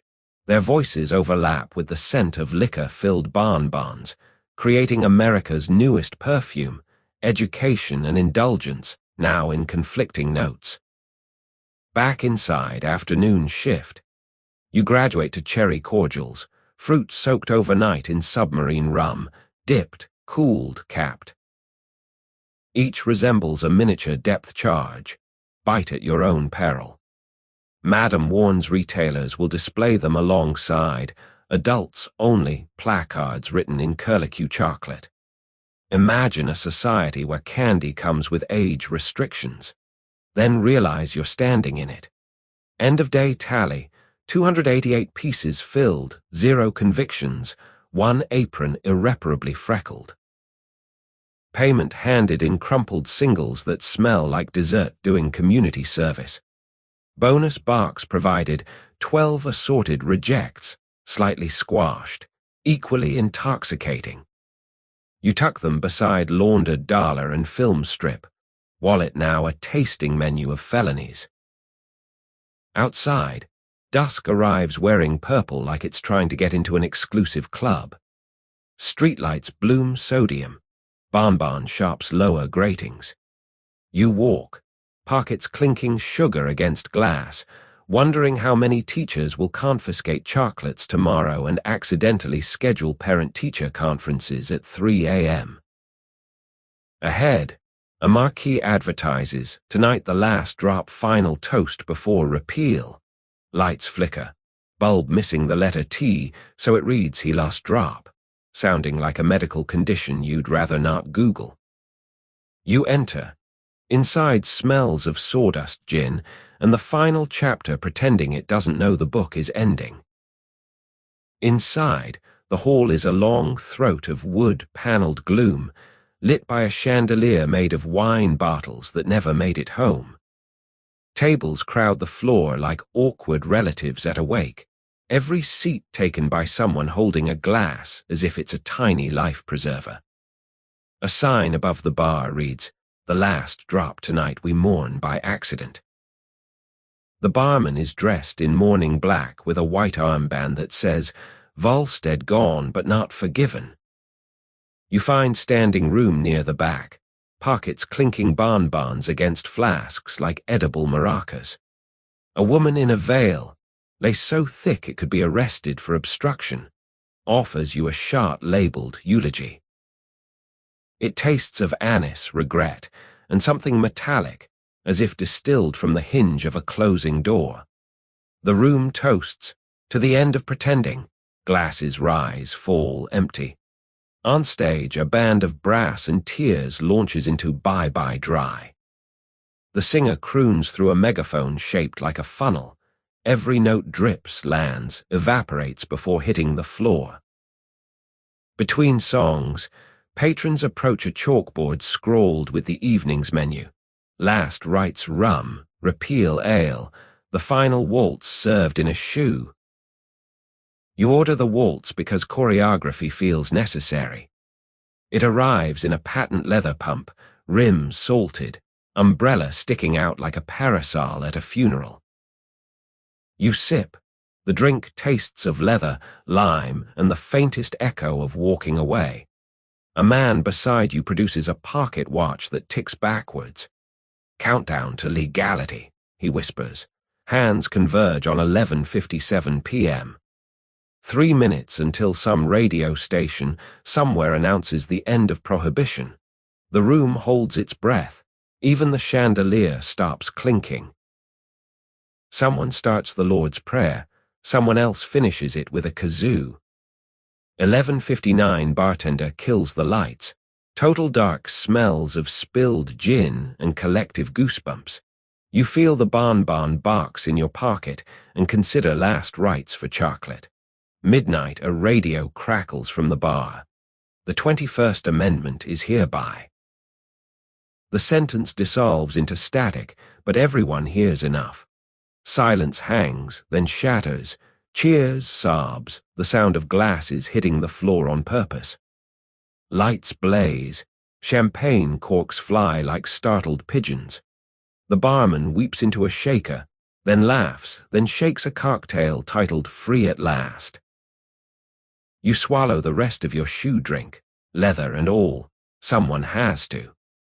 The crowd surges toward the street, carrying you like a cork on a tide that's suddenly legal. Outside, horns honk, factory whistles scream, strangers kiss with mint and molasses on their breath. A trombone player stands on a mailbox launching Auld Lang Syne into the uncaring sky. On the corner, a woman offers actual legal champagne from a fire bucket. You take a sip. Bubbles race upward like tiny appeals that have finally been granted. The bonbon box melts in your pocket from body heat. You retrieve one, bite. Chocolate cracks, rum floods your tongue. Two celebrations merging into a duet of sugar and emancipation. Around you, people dance in circles that refuse to close, open rings of relief. A newsboy waves an extra. Prohibition dead nation calls in sick. You buy a copy, fold your laundered dollar inside. Mr. Wash's W now part of history's laundry cycle. Somewhere a paint can dries in an evidence locker, a film strip loops forever, a kazoo awaits appeal. You stuff the paper under your arm, a paper birth certificate for the country's new hangover. The crowd carries you blocks, then releases you like a tide returning borrowed shoes. You step aside into a doorway, breathing air that tastes suddenly different, thinner, as if the law itself has been removed from the atmosphere. Bells toll, sirens sing, corks continue to pop like distant gunfire celebrating its own retirement. You stand still for the first time all night, morning now, letting the world settle into a shape you can finally recognize. In your pocket, a rosary of glass beads, a film loop of anonymous hands, a decimeter calm and pale, a bonbon leaking its last confession. You feel lighter, though nothing's gone, only the need to hide it. Ahead, streetlights blink off one by one, conceding to dawn the way stagehands exit after the final bow. You walk toward the river because water understands transitions. Behind you, the city keeps cheering, a long exhale after 13 years of holding its breath. You inhale, exhale, and listen for what comes next. Footsteps, your own, softer now, no longer chased by sirens, just the gentle applause of leather on cobblestone, heading somewhere the story can finally sit down. Dawn finishes rolling out its pink carpet as you reach the river's edge, where water meets city like two cousins who have forgotten the family feud. Warehouses slump, exhausted from the night's cheers. Gulls wheel overhead, crying headlines no one prints. You sit on a bollard that smells of tar and yesterday's ropes, luggage at your feet reduced to quiet clinks.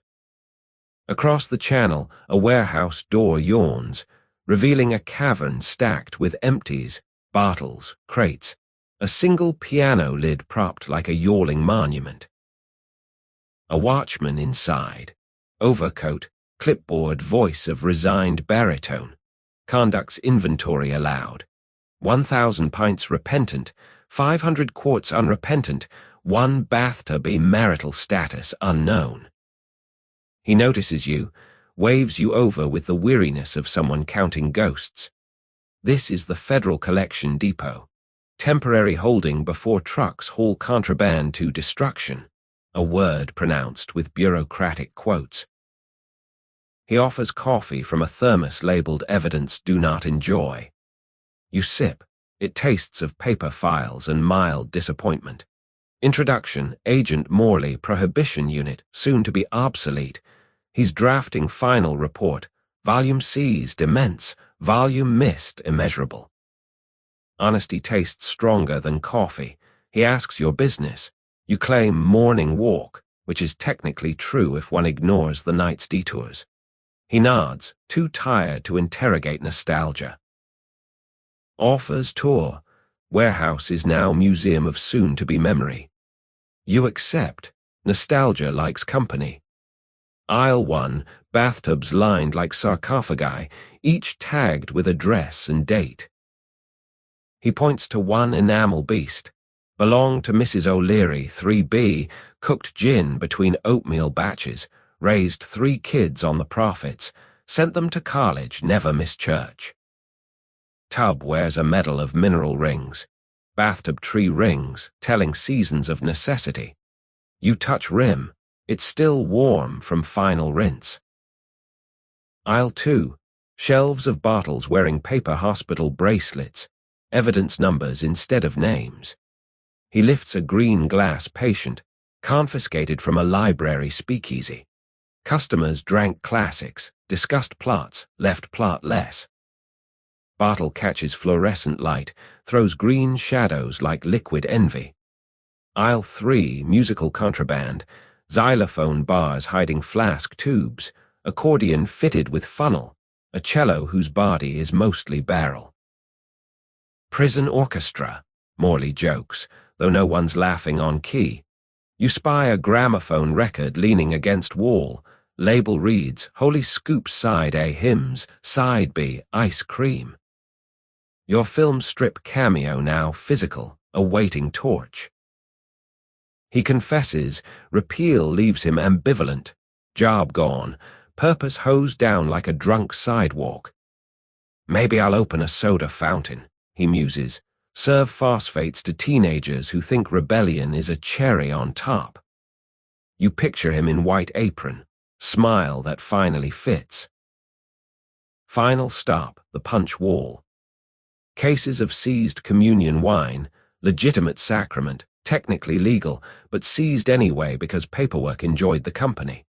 He opens a crate, extracts bottle, shrugs at divinity's loophole.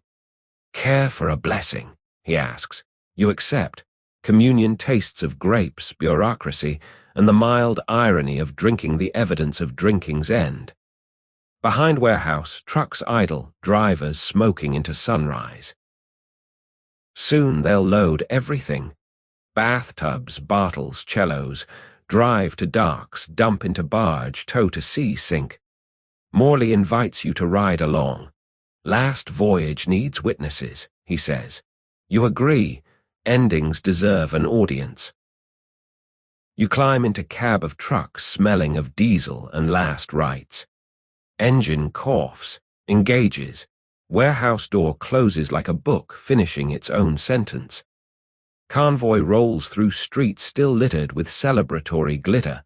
Last night's ticker tape now soggy confetti under tires. City quiet, hungover, heroic. At the pier a barge waits, already half full of yesterday's sins. Cranes lift bathtubs, swinging them like baptized cows. Bottles clink farewells. Cello drops, echoing a final chord you feel in your ribs. Workers tip crates. Green glass waterfalls into the hold, catching sunrise one last time before darkness reclaims them. You stand on deck, sea breeze scrubbing last night's peach and anise from your coat. Morley hands you the clipboard. Sign here. Witness. You do, name looping like a roller coaster that knows the ride is over. He tears off carbon copy, offers it. Souvenir, he says. You pocket it beside laundered dollar, film strip, and the small museum of mayhem you've been curating. Lines cast off, tug noses barge toward open water. Gulls follow, crying like investors who missed the final round. Land recedes, city skyline blushes in sunrise, ashamed of how much it enjoyed the party. You watch, breathing slower, heartbeat sinking with diesel thrum. Ahead, the sea waits to swallow every bottle, every note, every unfinished toast. History dissolved in brine, preserved as legend. The tug's engine settles into a heartbeat you can feel in your shoes. Slow, certain, the sound of something leaving without looking back. You stand at the barge's lip, see wind combing yesterday's cologne of peach, anise, and courtroom sawdust out of your coat. Behind, the city shrinks into a postcard someone forgot to mail. Ahead, water widens like a story realizing it has no last page. Cranes rest. No more crates to lift, just the quiet clink of bottles nesting together one final time. Morley joins you, hands in overcoat pockets, badge already tucked away like a memory that needs polishing. Ever seen an ocean bury evidence? He asks. You shake head. He nods, satisfied to introduce you. 10 minutes out, engines idle.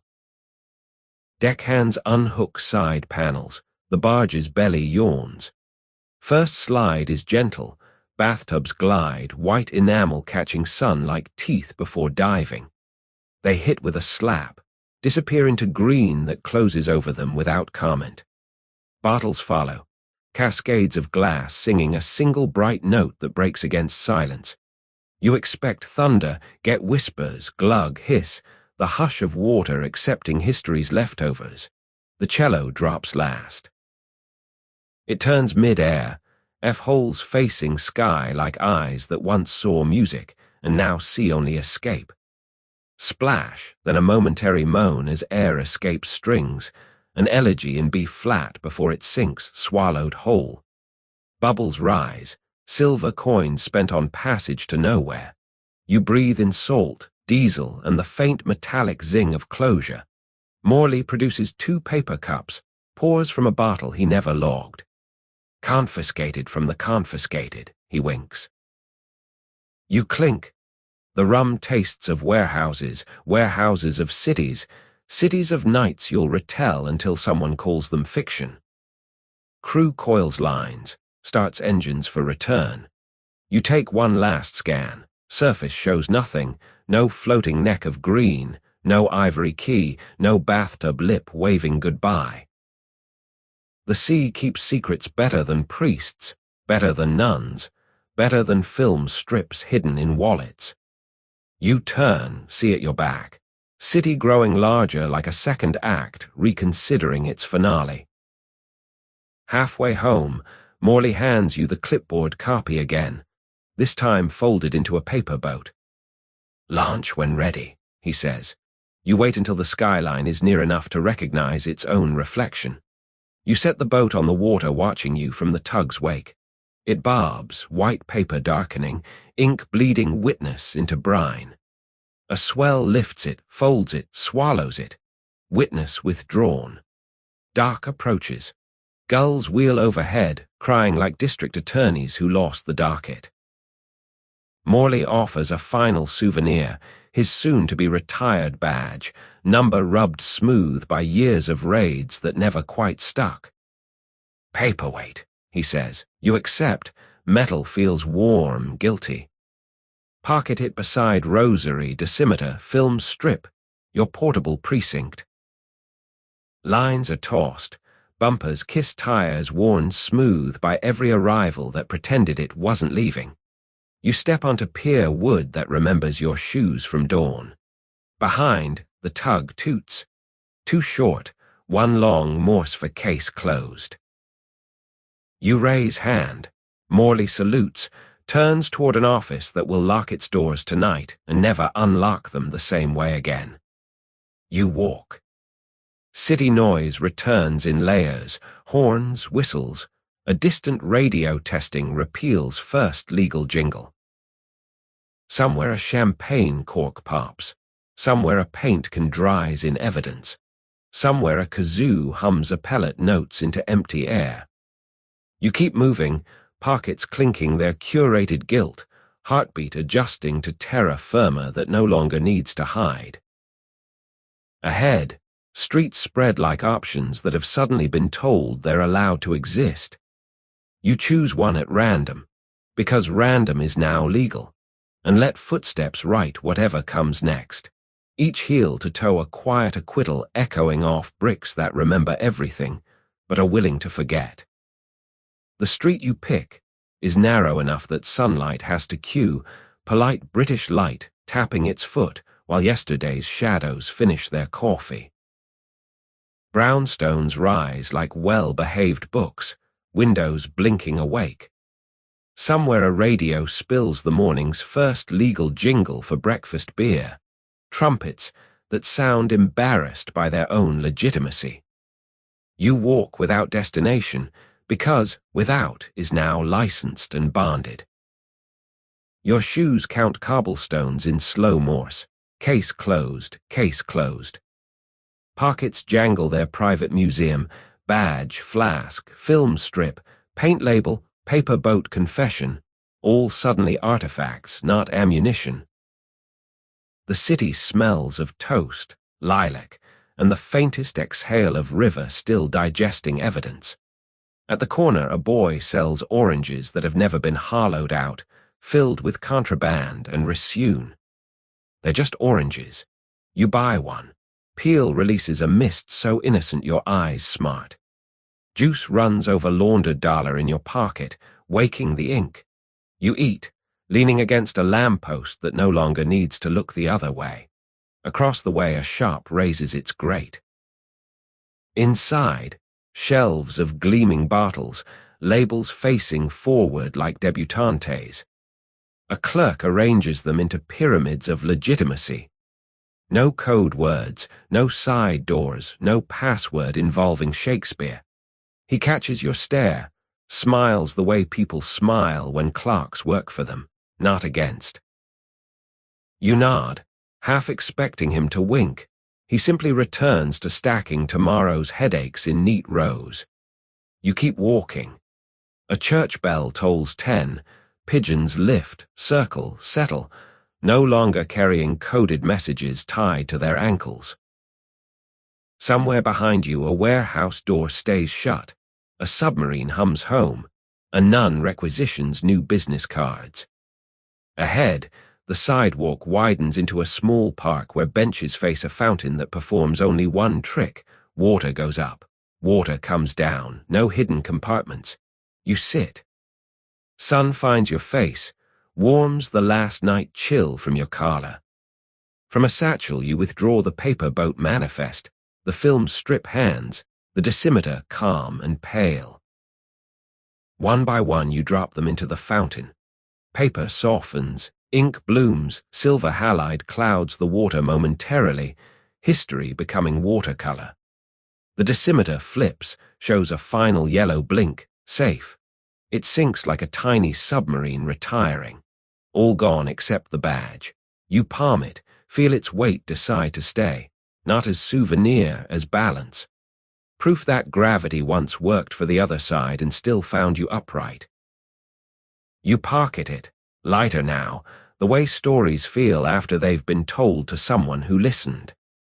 A breeze stirs leaves that don't need to sound like whispers, they just rustle. You close your eyes, let city noise reorganize into ordinary delivery truck, bicycle bell, a radio voice promising clear skies and no moral equivalent. Somewhere inside the clang of bottles, the hush of sinking tubs, the kazoo solo still echo, but softer background percussion to a song now legal to sing out loud.